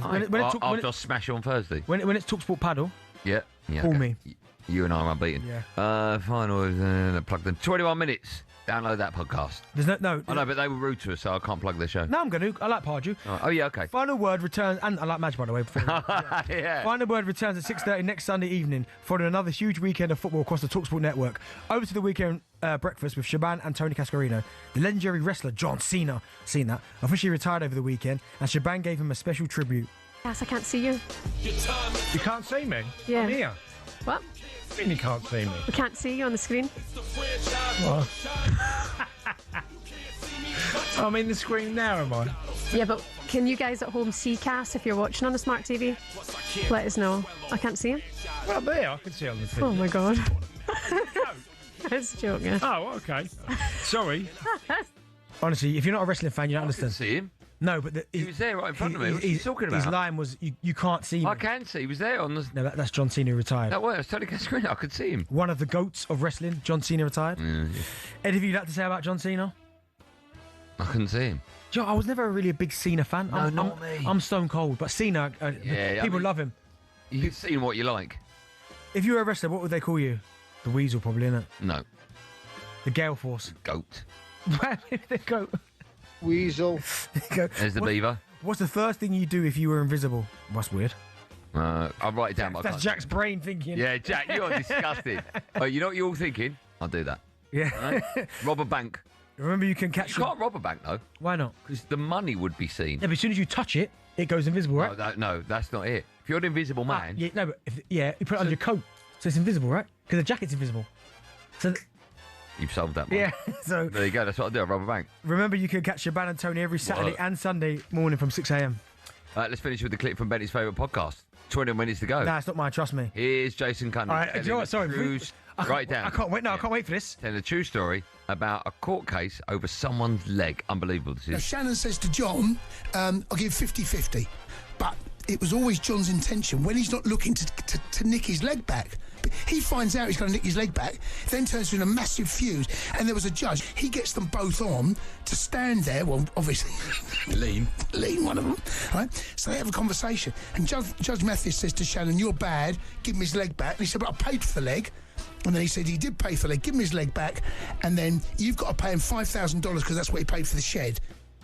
True story. There's a movie about this. True story. Honestly, that's what I got. Well, Geezer's leg gets stolen. Is it free to download? I ain't got to pay for that, have I? That's podcast. Free to download, yeah. Goodness for that. Yeah. A geezer with one leg went to court. Gets stolen. His leg gets stolen.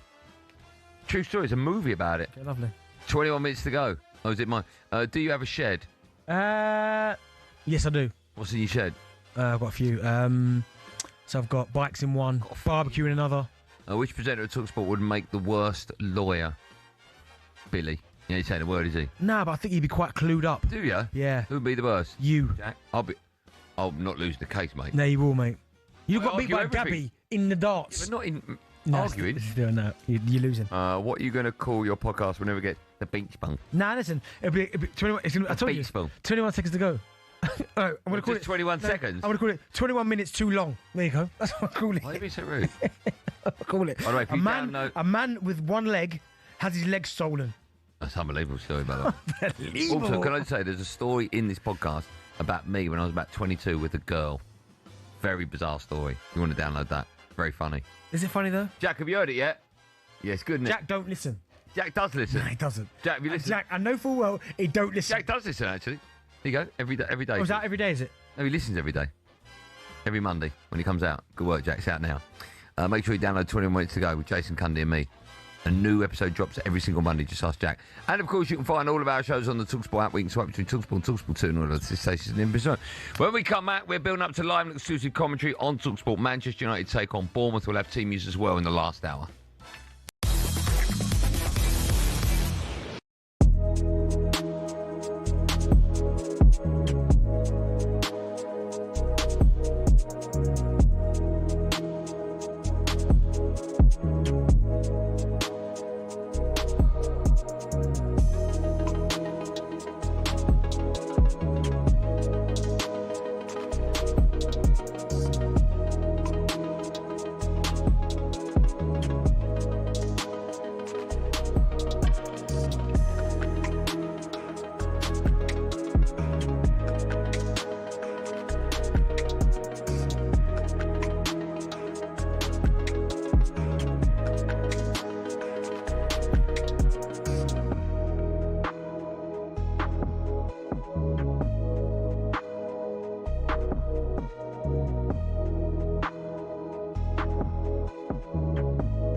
talkSPORT understands the Manchester United board are not willing to sell Kobbie Mainoo in January. Despite being somewhat frozen out by Amorim, they still believe he has a future at Old Trafford. Speaking ahead of their clash with Bournemouth, live and exclusive on talkSPORT tonight, Amorim reiterated why Mainoo's suffering a lack of game time. We play with two midfielders in these games. We could change in the future, but Kobbie Mainoo is playing in the same position as Bruno Fernandes.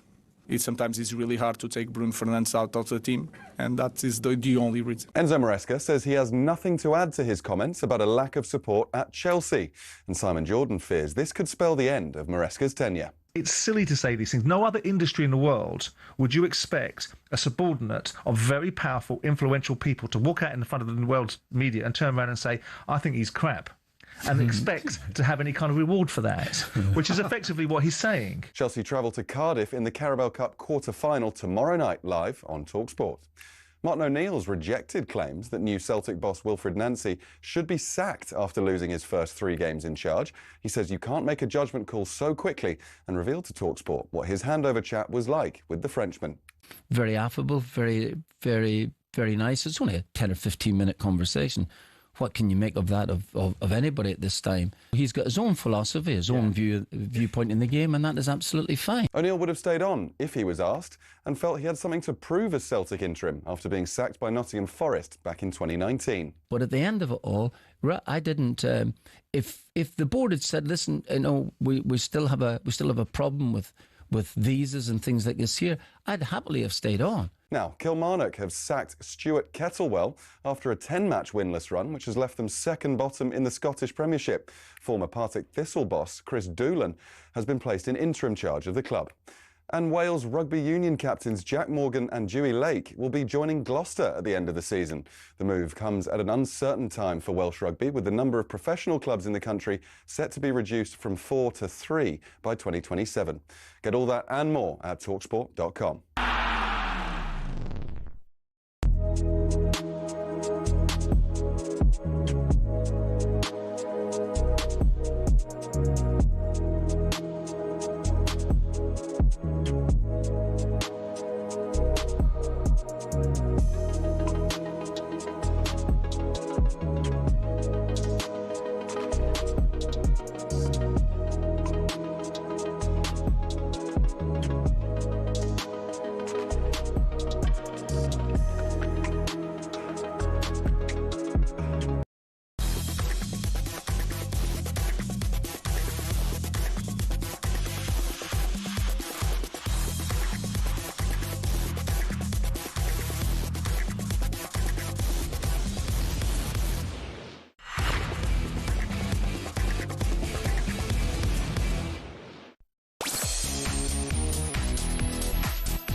Welcome back to the last hour of the award-winning Drive Time show. It's me, Andy Goldstein. Ben's still here. Ooh! Is that John Cena? Yeah. I thought so. I do that. Right, Jack, maybe a little bit more. Absolute waste of time, that is. Unbelievable. Still to come, Ben. Have you noticed that talkSPORT have never had live wrestling? What do you mean? Have we had wrestling as a sport? Yeah, no. It's not a sport. And Joe loves it as well. Not Joe and Flip. Not. I know. Still to... All right. Jack. Still to come, Ben is going to be looking back at the weekend's big results, including Leicester smashing Ipswich. But now Man United host Bournemouth tonight, and of course it's the game you can hear live on talkSPORT. And Bruno Fernandes rubs salt into the Wolves' wounds. It's 4-1 to Manchester United now. Still looking like a team that you can find a way beyond and get through and create chances against. I think they are not thinking we are going to top 5. No. I think it's some moments we are good. Sometimes we play bad. Bournemouth 0, Chelsea 0. Bournemouth's winless run continues. I love to play in Old Trafford to coach. Also, I think we are playing this season against a team that is in a really good run. It's a top team, top manager, with a special player. Semenyo goes on with a run! What a goal! I don't look to the results. I look the way they face every opponent. Yes, the Premier League weekend comes to an end tonight. Bournemouth go to Old Trafford. It's a game you can hear live on talkSPORT. United go into the game on the back of a 4-1 win away at Wolves. That was last Monday. Bournemouth, they're without a win in their last 6. And, of course, it Could be a big game for United's Mason Mount, who has started to find his form again in recent weeks. He scored twice in the last 3 games, including the winner against Palace. Ruben Amorim has been speaking ahead of this game and heaped praise on the England midfielder. He's a very, very smart player. He's really technical, because sometimes to be a technical player is not just having fun with the ball, is the quality of the pass, the reception, how to receive the ball. In these things, he's really smart. He can balance our team quite well. So he's a very good player. How good is it to see Mason Mount getting back to form? How highly do you rate him? I do rate him.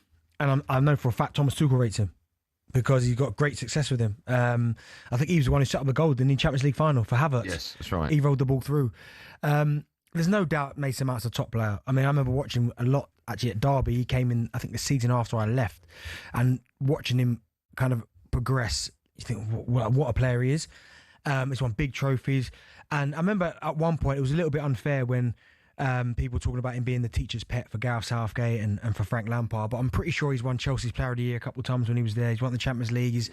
He's won big trophies while he's been there. And it is good to see him back playing, and he looks fit, he looks healthy. He's got a great goal against Wolves, little pass from Bruno, nice little volley. But it's like anything. Where do you get him in? The England squad. I mean, the England squad right now. He can play on either side, although I don't think we need anyone on the right. That's Saka's. The squad right now is stacked in every position. But my only thing is that Thomas Tuchel knows him. This player has performed for Thomas Tuchel. He has helped Thomas Tuchel win big trophies while he's been a Premier League manager. He clearly likes him as well. So he's probably got a little bit more favour than maybe other midfield players. But he has to play consistently between now and the end of the season. And if he does that, I still don't think it will be enough. But he gives himself a great chance. I do think. I'm hearing that Man United have been training with a 4-3-3. I mentioned this earlier. I just read it in a few different places actually over the weekend. I wonder where they got that from. A bloke on the coaching staff. Backroom staff. Backroom staff. You've got Ahmad, Mazraoui, and Mbeumo. They're all off now.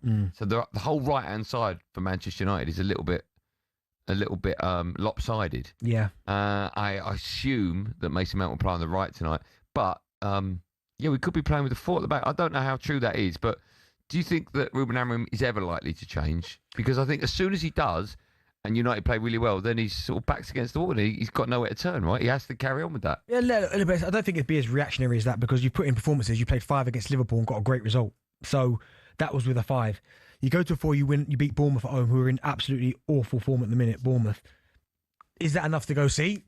I know, but the performance, you might look at the performance and go, that's a great performance from United. Because we've won games before, and I've been a bit, not a great performance. I haven't seen a great 90 from United yet. But Bournemouth have lost 4 and 6. So if you go and beat... I know, but Wolves, they're bottom of the table with 2 points. And when we beat them, it's a little 1-1 at half-time. Don't forget that. Yeah, but you still... Yeah, but even then, you had chances to win in the first half. I know.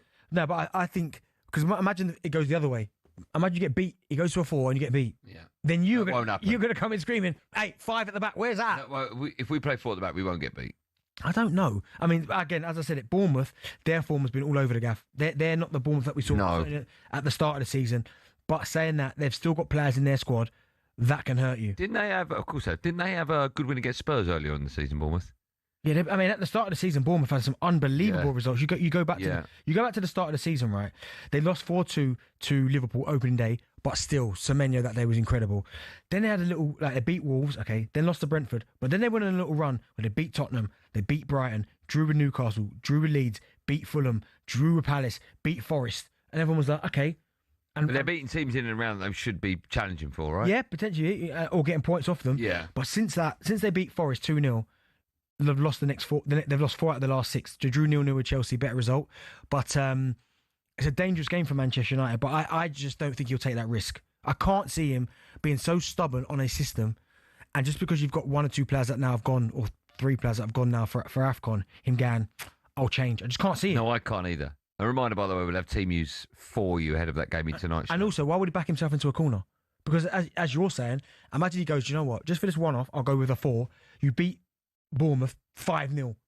And look good. And look great. How does he go? And change it back to 3. Yeah, how does he go back to that? Because every time he loses a game, you're going to go, well, remember, hey, Bournemouth home. You can't do that. No. What sort of game do you think we're going to see tonight? You mentioned Bournemouth. They've been struggling recently. It's a good chance for United to string a couple of wins together, right? Do you know what it is? I think we go 5th if we win this game. Right. Let me see where you are. You currently got 25 points. 28 takes you to 5th, correct, right? And that's only, how many points you got? Arsenal, 36. You're on 25. So we're only 8 points behind. Only 8 points behind? No, as in, the gulf between you and us, I think, is much bigger. Yeah, but it's only 16 games played. It's still... True. But, no, do you know what? You know what you're going to get roughly when you play against a Bournemouth side? I mean, they're going to be at it. I know their performances haven't been great, but they can, with the players they've got in their squad, the likes of Kluivert, Justin Kluivert, who can hit it. Evan Nilsson obviously still there. I'm not sure Semenyo's gone yet for AFCON, but if he's still there, he might play as well. He might feature. They've got players at any given moment that can really carve you open. But Man United are at home. And I know I'm saying they're at home and they got beat by Everton with 10 men, but it's a dangerous game for United, really dangerous. But if you win it, well played. Yeah. Who do you think United, I mean, you and I have had differences over Bruno Fernandes. I still think he's incredibly key to Manchester United's success. If you take him out the side, we look so much worse. He's such a good player for us. What do you make of the goalkeeper, Lemons? Are you convinced by him yet? I won't say I'm convinced yet. But he's been quiet, as in, he hasn't made mistakes. No, and he's almost just gone under the radar, done his job. Which is exactly what you want from a goalkeeper, right? Yeah, he hasn't been spectacular. But you're right. I felt like every show we came in here speaking about Onana's performances and how bad he was. And then it was, is it Bayinda? Some of his performances as well, where he's not good enough.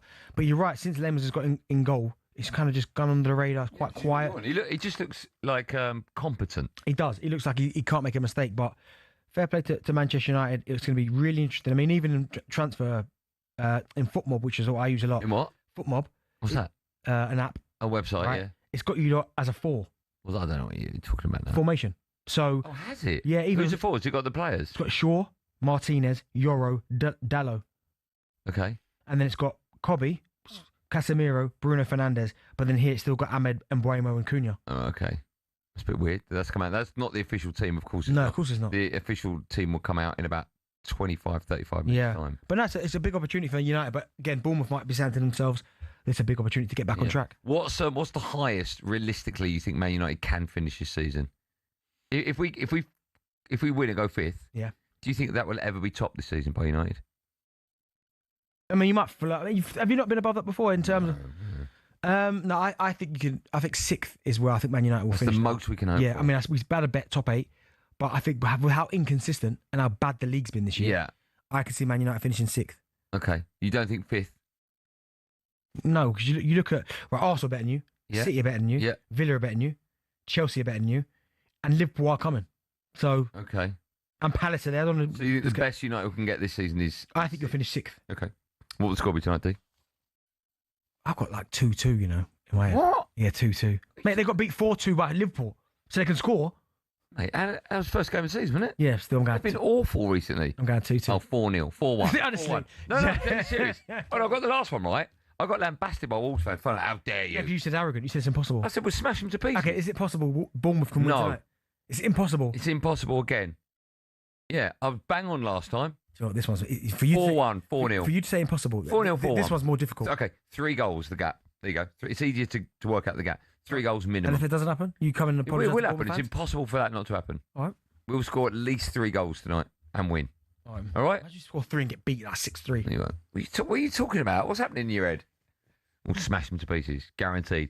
United fans, Benny thinks 6 is the best we can hope for this season. Also thinks that Bournemouth could nick a draw out of it. Bournemouth fans, what do you make of that? United fans, what will the score be? We'll have team news for you ahead of this game.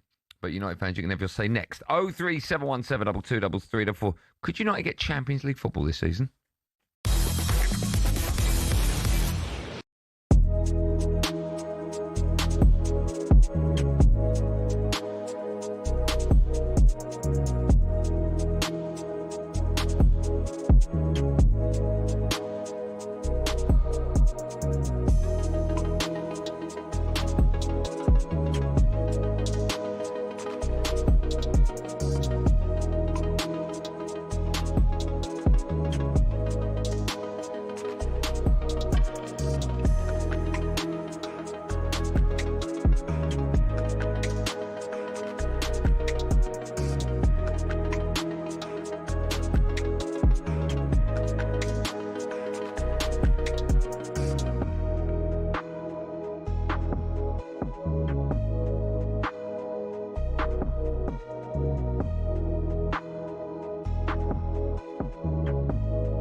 Welcome back to the award-winning Drive Time Show on talkSPORT. It's me, Andy Goldstein Darren Bent and Justy.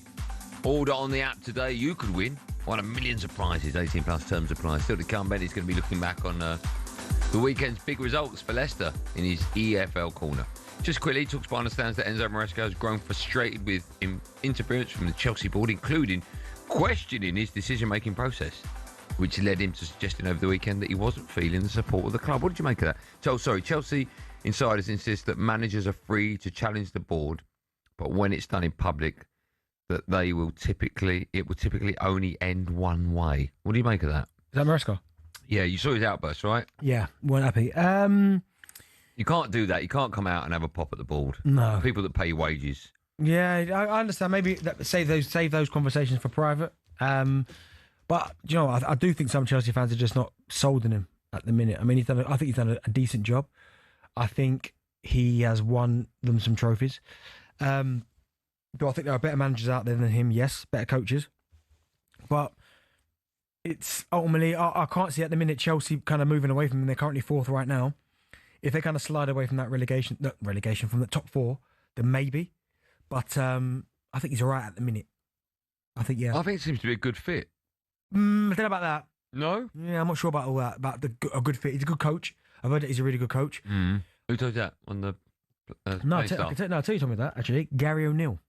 Okay, well, he would know. I was chatting to him about it, and he was telling me about how Chelsea play and what they do, but he said he's a good coach. He said he's a really good coach. But whether he can take Chelsea back to where they feel they can be, who knows? Right, time now for this.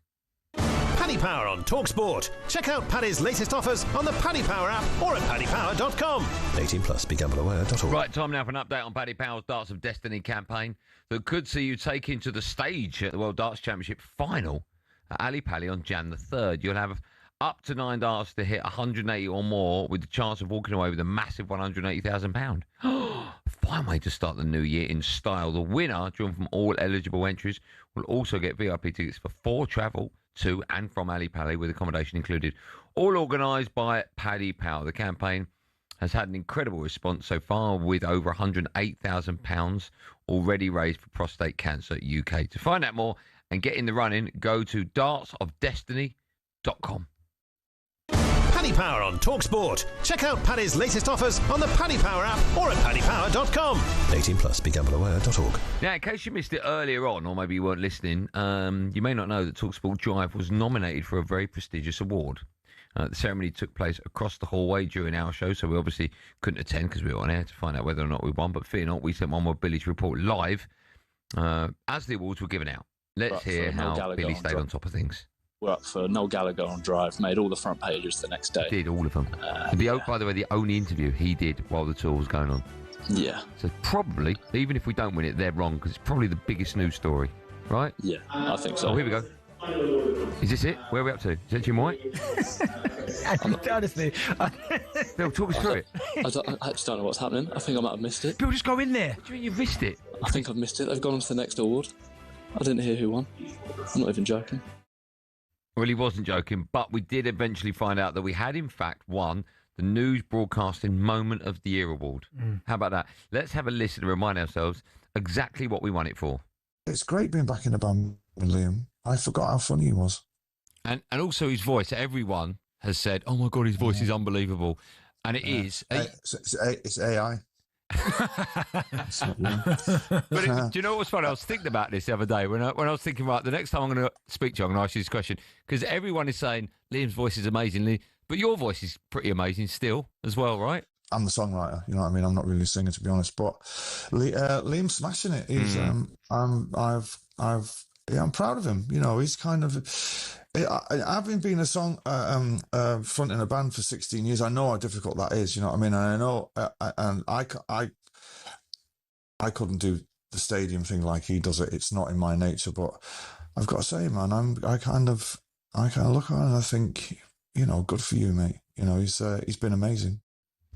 That was Noel Gallagher giving us his one and only interview during Oasis' historic comeback tour in the summer. And we won an award for it, as I mentioned, the News Broadcasting Moment of the Year award. I didn't really realise how big it was at the time because we speak to Noel. We're very, very lucky. We speak to Noel quite often. And he just came on. I I sort of didn't really. I knew it was obviously in the middle of the tour, but I didn't think, oh, this is the only one he's doing. And then you woke up the next day and it was on all the front pages. Yeah, I think one of the headlines were "I'm proud of Liam," wasn't it? Or something like that, wasn't it? But no, Noel comes on often and speaks to us, which is nice. But certainly at that moment where you're talking about one of the biggest reunions ever, for him to come in and talk to us, and give that kind of heartfelt kind of speech about his brother, and I don't know the ins and outs as to why they parted ways, but to see them come back together and him give such a heartfelt speech was nice to listen to. It was great. We're very lucky if you're listening. Thank you for that, Noel. Shall we go from Manchester City and one of their fans to a United fan? Harley joins us. Is that your link, is it? Okay, nice. It's not bad, was it? How did you do that? I said we've got, who's it? Harley. We've got Harley coming up. Let's get Harley on. It's probably better, actually. Hello, Harley. Hello. How are you? Yeah, I'm good, mate.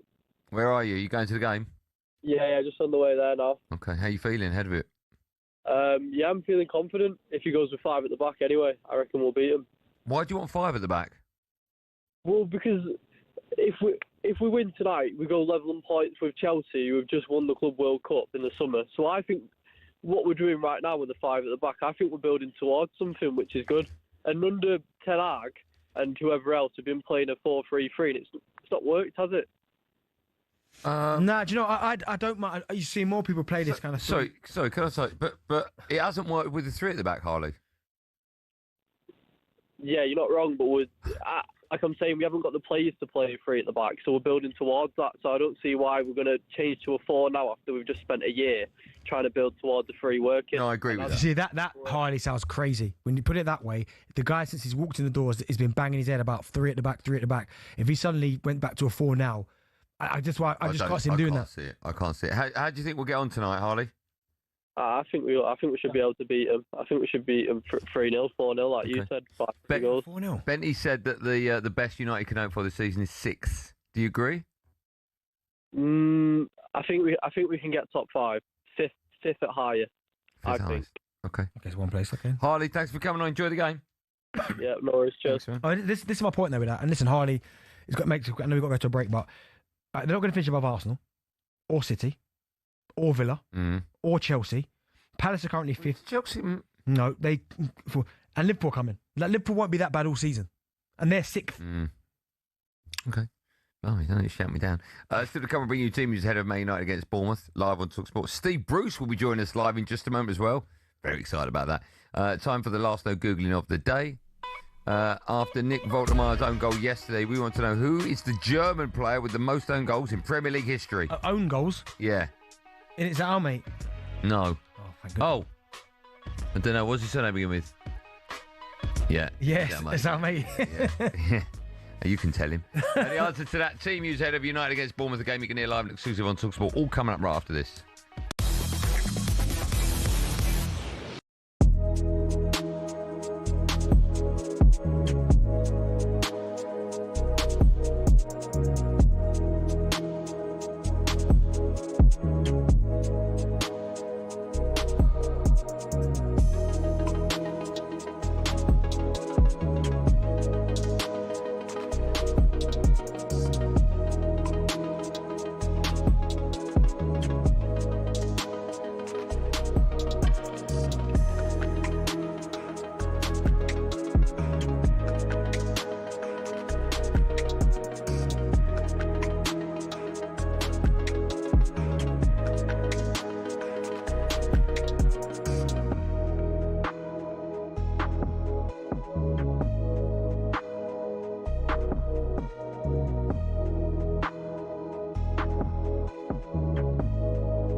every good signing a club makes, there's bound to be a few that don't work out. Manchester United have certainly had their fair share of those, especially since the end of their golden age under Sir Alex Ferguson. Here are some of the Red Devils' worst signings since Fergie. First up, Alexis Sanchez. He'd averaged almost a goal every 2 games for Arsenal, but in his 45 matches for United, he only bagged 5. Next up, Radamel Falcao, dubbed El Tigre, or the Tiger. But at Old Trafford, he was a little more pussycat, to be honest. All the Colombian managed in 29 games was 4 goals. Moving on, things couldn't have gone worse for Jadon Sancho at United, with just 12 goals in 83 games. And it all ended after that very public spat with then-manager Erik ten Hag. Next, Ten Hag probably thought he was wise in sticking to what he knew when he brought in Antony from former club Ajax. But the £86 million Brazilian has really not been able to hack it in the Prem. The curse of the famous number 7 shirt has also had its share of victims. As well as the aforementioned Sanchez, Memphis Depay found he couldn't follow in the footsteps of Ronaldo, Cantona, Beckham and Best. He netted just 7 in 53 appearances. And those are just a few examples. To be honest, the list could go on and on. Unfortunately, that's probably why Man United haven't won the title for over a decade, and why it might take a few more years before they're in contention again.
Andy Goldstein, DB, the sneaker freak, alongside me in the cockpit. Before the break, I asked the question after Nick Voltemeyer's own goal yesterday.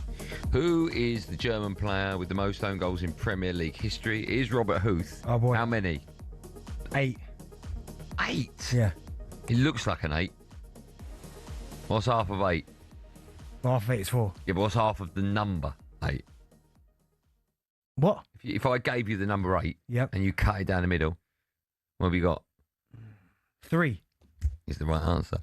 Follow us at 7 to go. Adrian Nomo's live Premier League action. Bournemouth go to Man United.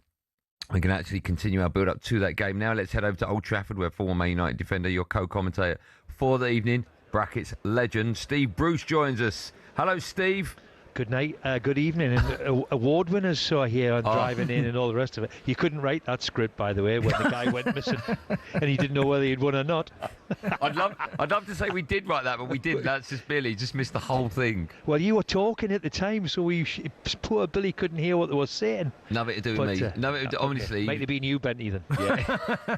How are you, Steve? You well? I'm very, very well, Good. thank you. Yes, I am. Yeah, we've got lots to talk to you about. Let's start with Ruben Amorim. Where do you stand on him now? If United win, they can go 5th. Currently 8th at the moment, just 3 points off Chelsea in 4th. But the performances this season, I was saying to Bentley before, I'm yet to see a 90-minute performance from United, which I've enjoyed and I've been excited by. Well, I think they played really, really well last time out against Wolves, and not against a very, very good side, I have to say that, in Wolves. But they always looked very, very dangerous. Look, I think it's probably the best run that the manager's been on. They've only lost 1 in 8, has it? Something like that. And there's little shoots. I mean, the 2 lads they've brought up front, Mbeumo and in particular, and Cunha, have certainly given them a little bit something extra at the top end of the pitch, which is always the most important part.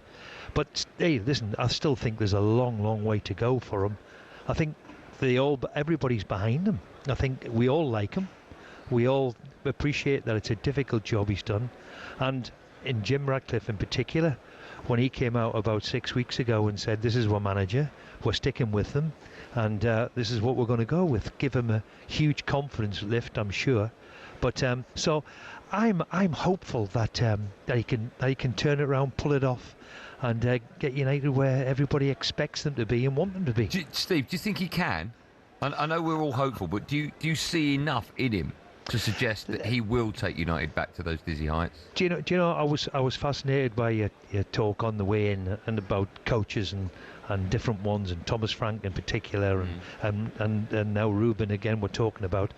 It's all really about players, you know. And I've had some big managers here over the last decade since Sir Alex left, and maybe they have to look at the recruitment side, which is huge.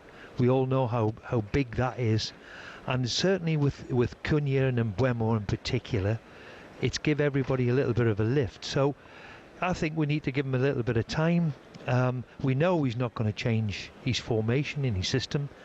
My only worry of winning the Premier League, I think there's only Chelsea who've played a 3 at the back, where really there were a 5. There were a 5 at the back and very difficult to beat in defensive. I think they're the only team that's won it, the Premier League, playing that way. Ross, do you think it's a little bit reactionary? Because it feels like whenever we're watching Manchester United, they're always one result away from a crisis. So when they got beat by Everton 1-0 at home, it was like, he's not good enough. And then you beat Crystal Palace the following week, and it's like, he's brilliant. Do you think everyone needs to just calm down a little bit, let him kind of have a bit more time? Ben, it's always the noise of a big club, isn't it? It's like Spurs at the moment, and that, you know, the guy's doing okay for a week, has a really poor result, sets him back again. And that's how difficult it is to manage at the highest level. You're always a game away from crisis, especially at a club like this one, where, to be brutally honest, if somebody had said it's going to be a decade since Sir Alex left that they're going to win the Premier League, I'd have thought we'd all scratched our heads and said, no chance. But that's the reality of it, and that's where the club is at the moment. But always when you're at a big club like United, then you're always under that scrutiny and always under the spotlight with the noise that goes around it. The strength is how he overcomes it and gets on with his job and comes out fighting with it. We were discussing whether or not Amad Diallo and Brian Mbeumo would actually be playing tonight if they've left for the AFCON, but I'm seeing on my screen now they've arrived at Old Trafford, which obviously suggests a completely different lineup to the one we were all guessing. Have you heard anything? Well, you were guessing. Well, I said to Sam, there's a lot of people guessing. Yeah. It looks as if the two of them are going to play. We don't know until the next 10 minutes. The one thing for sure is I don't think he's ever changed his system in Portugal, or he's never changed his system at Man U, so I really can't see him changing system. His personnel he might have to change, but with the two lads in the tunnel walking into the tunnel, I would expect them to play. Steve, United are not going to win the Premier League this season, that's for sure. What's the best they can hope for, do you think, realistically? Well, can they get near the Champions League again? Can they get near a top 6 finish? You would have to think that Man U would have to be up and around it, wouldn't you? But it's been difficult over the last few years, of course, and but anywhere to getting towards Europe, the Champions League would be a special bonus. But you know, all the big teams are in a little bit transition apart from Arsenal, so who knows? How important do you think it is, well, that they make Manchester United the fortress, the Old Trafford's the fortress it once was? I mean, they're 13th in the home table. It's not a scary place to go anymore as it once was. How important do you think it is then, boss, that they get back to that? Yeah, I mean, look, it's gone over a decade now, hasn't it, really? You know, that fortress thing has sort of disappeared. The one thing I've just been saying to your assistant here, who's standing next to me, is they can't be knocking this place down, can they? I mean, I'm in the ground itself today, and it's still got that magic of Old Trafford, you know? I mean, still got a really fantastic place to come and play football. And, yeah, they've got to get that fear back. Can they get that fear back? I think a lot of teams come here, and I wouldn't be surprised if Bournemouth are the same. Come and enjoy it. Come and take United on. In the past, teams were really beaten in the tunnel. Not anymore. Steve, listen, I'm a big fan of yours anyway. The fact I'm a United fan makes you even bigger as well in my eyes. Thank you so much for your time. Real pleasure. Enjoy the game as well, Steve. Well, I am now with your show now that you're award winners. I have to tune in more often. Wait, sorry, were you not before that moment, Steve? I wasn't before that moment, okay. no, I have to say. Now you know where the money is, right? Yeah. Of course I was. That's very but kind. you never invited me on. Oh, my. So, listen, Steve, hold on. Listen. Steve, I'd be honoured to have you in the studio. No problem. Okay. Is that legally binding, yeah? Legally binding. Okay. No problem. When was the last? We had. Oh, I seen you, didn't I? Yeah, hotel football. Hotel football, yeah, a few years ago. Of course, a couple of years ago, yeah. Too long, that gap. We need you back in. And then you ditch me. Just because you're award winners, now you ditch me. Sorry, who Put is me this? on the bench. Who am I talking to? Put me on the bench. Never on the bench. Steve, what a pleasure. Thank you so much. Enjoy the game tonight, pal. Thank you very much. Cheers, boss. Man, Thank there you. go, Bye. the legend that is Steve Bruce. Yeah. Do you remember the first goal that jumps into your mind? Header. Yeah. When you won Sheffield Wednesday, when you won the title. So nuts. You only scored 20 goals in a season. I know, that's Centre-half. insane. That's nuts. 2 goals in that, 2 headers in that one. I know, yeah. 2 headers. What do you think about that Manchester United? Uzberg's assistant does the little thing on the pitch. Brian Kidd. Yeah. Why are you asking me these questions? Like I don't know. No, because they're like memorable moments, right? No, for you. Oh, we know. In football, they're iconic football moments. They're not iconic.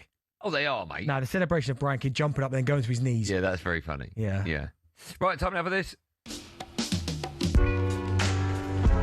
Yeah, time now for the return of Bent's EFL Corner, where every Monday Darren Bent takes a look at some of the big stories and the big upsets and the big embarrassments from up and down the football leagues.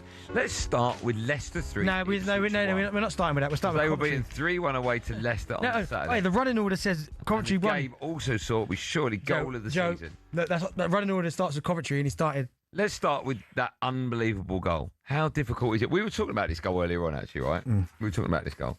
And we were discussing whether or not... Where's my page gone? Right? We were discussing whether or not... I can't find it, whether or not it's a great goal, in as much that if you score a goal from the halfway line and it bounces over the goalkeeper and goes in, is it... I mean, it's difficult to ask this question. Is it as great a worldie as we'll think when you score from the halfway line? Yeah, it's a worldie. It's an absolute worldie. Got to be, right? Do you know why it's a worldie as well? Go on. Because it's a little bit he does initially. So it's not like someone just sets it back to him and he goes bang. And that's what I think makes the little nutmeg. The little nutmeg. But so it's so hard, right, to hit a ball that's rolling away from you. It's different when it's come back towards you. I mean, I'm watching it now. The first touch, the little nutmeg, the ball's rolling away. To generate that power... What do you mean rolling away? So if I roll you the ball, you can generate more power. If I roll it at you and you come onto it, you can generate more power. Towards me? Towards you, you can really clot it, right? Yeah. You can smash it. But if it's rolling away from you, to hit a ball from that distance that's rolling away, that's hard. So for Tawu, and by the way, I didn't think he had that in him. I've seen him score good goals for Leicester where he goes past people, but it's the touch, the nutmeg, and then to spot it and just go bang. That is a great goal. And the goalkeeper, I mean, listen, he doesn't cover himself in glory. He then ends up in the back of the net, but it's still a great goal. Great goal that he scored. What happened to your team? 3-1. Didn't play well. Simple as that. Just didn't play well. Leicester had a number of chances, and it could have been worse for Ipswich. To be fair, the way that they conducted themselves in that game weren't a great advert for them getting promoted. But listen, there's still loads of games left in the season, and I've got no doubts about them getting back to that. But that was just one of them where fair play to Leicester. Still caused themselves a few problems at the end because Kajus scoring his goal after, I'm not even trying to say it, Storlaxmakak, or what his name is, the goalkeeper for Leicester, passing it straight to Kajus and then putting it in. That wasn't good, but for Leicester, great result.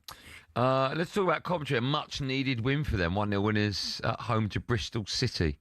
Yeah, played really well, to be fair. I mean, by the way, and rightly so, Frank Lampard, he comes held the goalkeeper Carl Rushworth's performance afterwards because he made a save in injury time, which is a worldie, by the way. But, I mean, Coventry hit the post a couple of times as well.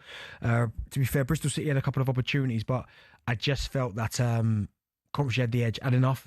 And obviously they got the goal and they needed that. They had a couple of dodgy results. So it's important to get back to winning ways. It probably would have been a few nerves as well when they went 1-0 up and Bristol City were pushing. Really good on the counter-attack, Bristol City, but fair play, man. I'd say Carl Rushworth, a couple of saves he made in the game. Brilliant. Just quickly, one of the upsets of the weekend, Millwall won, Hull 3.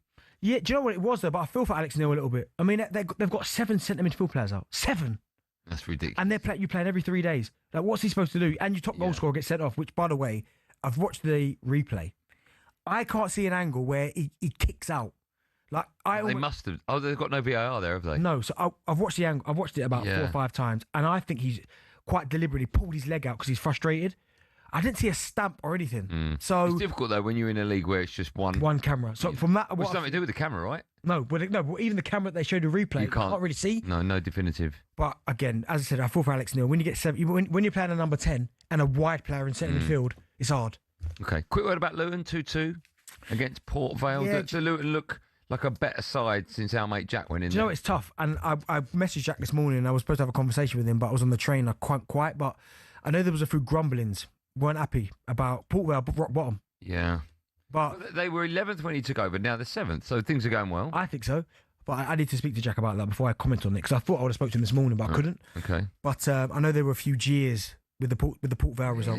Yeah, which ain't great. But listen, I think he's doing a good job. But you know, okay. Just lay off Jack. We love Jack. We love him. We love him. All right. And Arsenal just about beat the bottom of the side in the Premier League, so it happens sometimes. It does happen. Leave him alone. When we come back, we'll have team news for you ahead of Man United's game at home to Bournemouth. We'll find out whether Kobbie Mainoo starts and if Man United start with a 4 at the back.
Stay where you are, United and Bournemouth fans. You're listening to Drive on talkSPORT. Me, Andy Goldstein, Bent is here, and Justy. Right now, there are millions of prizes to be won.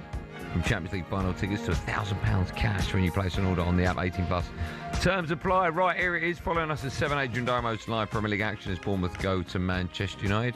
Lots of questions need answering. Sam Matterface can answer every single one of them. Team news is in.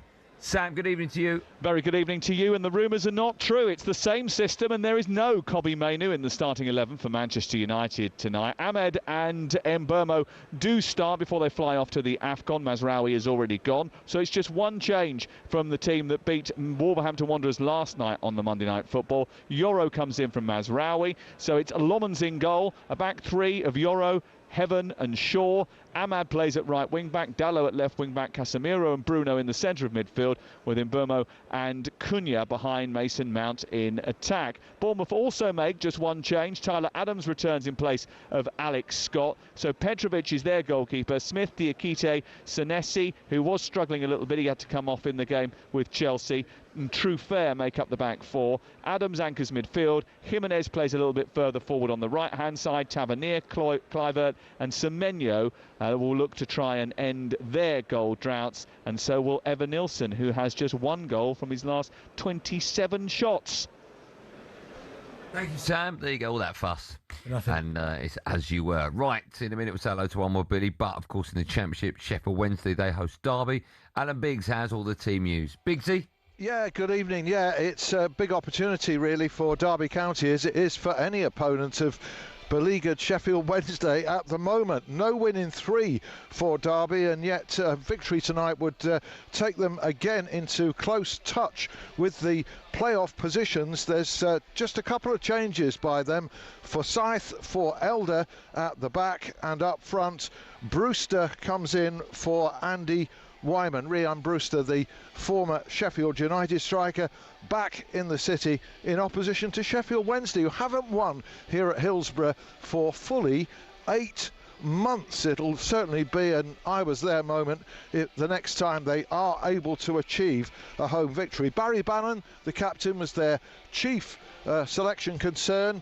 He departed the previous game at Watford at half-time with a groin pull, but he is fit to Sheffield Wednesday's relief to resume in midfield tonight. The single change is Sean Fuzia is in for Jan Valery, who's on international duty. Good news for the Owls though on the bench. Promising young striker George Brown is fit again to be one of the substitutes at Hillsborough. Sheffield Wednesday versus Derby County. Good work as always. Thank you for that reminder after a busy night of football, including, of course, Manchester United, the boys from 10 on the Sports Bar. We take your calls. One with Billy. He's in the studio. Evening. By the way, good work from reporting Yeah, the cheers. awards earlier on when you missed it. Not sure red carpet reporting is in my No, only future. reporting. Nah, probably not. How was your weekend, Bill? Yeah, really good. No one cares, mate. What are we doing? We've only got about 3 minutes, Billiam. It's all about Christmas parties because it's the... TalkSPORT one tonight. Yeah. Why can't I smell food? Yeah, I can smell food. I think about 6:30, 7:15 it gets piped into the studio, the smell of it. Is it? Or maybe it's Billy that just smells like Pie and chips. pudding. Smell like pie. Smells like pudding. Andy, you ready? Smell Billy's. See if he smells like pudding. Yeah, you're right. Bakewell, tart. Well then, yo, tart. Andy, what was recently voted the most popular karaoke song? Sweet Caroline, Bohemian Rhapsody, Mr. Got to be Sweet Caroline. Or Mr. Brightside. Got to be Sweet Caroline. Bohemian Rhapsody. So we're going with a three-way. Look at the little three-way thing. What? Oh yeah, little camera, three-way, yeah. Oh, my It's head like Blind Date, isn't it? I like that. Number 2. No, it was Bohemian Rhapsody. Oh, was it? Yeah. Benty, according I mean, to... it is. Sorry, yeah, it is, yeah. Benty, according to a survey, what percentage of people get sacked or disciplined for their antics at the office Christmas party? 47%. That's quite... What, half? Half of the staff get sacked after a Christmas party? No, 47% is not half. Well, it's 3% short of it. It's not half, is it? No, it's... But yeah, I'm going 32%. What, a third? Yeah, I'm going 32%, please. Bill. You locking that in? Yes. Just 10%. Okay. Just 1 in 10. People are behaving themselves, okay, nice. No, they're not. I like that. 10% are. Do you want a quick guess the intro each? Yeah, love one, yeah. Classic karaoke songs that people might be singing at office parties. Can't wait to hear mine. Andy, you ready? Here we go. Whitney Houston, I Want to Dance With Somebody. Yeah, very good. Thanks. That's well incredible. done. We'll play that. Thanks, man. Benny, do you want yours? You're gone. Brilliant. What's to do with that? I know that. Yeah. you want me to tell you? Adele? Yes, it is Adele. Dun, dun, dun, dun. Yeah, I don't know what the song is though. Hello. No. It's like, I find that I carry on. Someone like you. That's it. Yeah. Go on, Adele. I like the old intro rounds. We got no more? Nah. That's it, okay. Do it again tomorrow. Okay, yeah, fine. I look forward to that. Andy, what percentage of Brits have had a romantic encounter with someone at their office Christmas party? I think it's going to be quite high. Do you want some options? I'll tell you, my guess would be 15%, but give me some options. 10, 23, 48. 23 probably, isn't it? You think so? Yeah. 23. Yeah. Yeah, okay. It is 23. Huh? Benny, what... So hold on. So 1, 2, 3, 4, 6 of us, right? And me and Benny aren't going, so that leaves 4 of you. So 2 of you are going to have that tonight. Let us know tomorrow. All right. Benny, which percentage of workers, like you, skip the Christmas party? I think it's going to be low. I think it's low. Yeah, I'm at 2%. Not that low. Go on. 11, 22 or 44? 11%. Yeah, I'd say 11. 22. Is it? Yeah. Nearly a quarter of them don't go. Yeah. Monday night doesn't help, does it? No, I don't know. Who's done that? Yeah, I don't know who's done that. Who's done that? Go on, we got... Do you want one more that both you can answer? Yeah, we can do that. Bloomberg. Ad-libbing now, isn't he? Yeah. I've run out of questions. Oh, I've seen you ad-lib before. You missed Apart from this one, yeah. Bloomberg hold the record for the most expensive office Christmas party, apparently. Yeah. How much did it cost to put? Who? Bloomberg. I would say 1.2 million. So I had in my head 1.7. We'll go with that, D. Yeah, hit me with that 1.75. Bang on 1 million. So I was closest. Yeah. So what do I win? Nothing. Brilliant. Must have been a good party, though. £1 million? Jeez. That's a lot, isn't it? It's a free bar tonight, to be fair, so... Oh, is it? £1 million, is it? We're just short of a million, are we? Yeah. Billy, get out. All right. Go to the studio. Or get out of the studio. That's it. That's all we got time for. Me and DB, freshly faced with no hangover. Because we're part of the 25% that aren't going. We will be back tomorrow. Although you want to be part of the other one. I don't want to. I'm not up for it. We'll be back tomorrow at 4 o'clock for another big day of drive time. So we talkSPORT. Man United against Bournemouth live and exclusive on talkSPORT is coming up next with Adrian Durham. Be safe, everyone. Be safe. He's done it. Sometimes it lasts in love, but sometimes it hurts in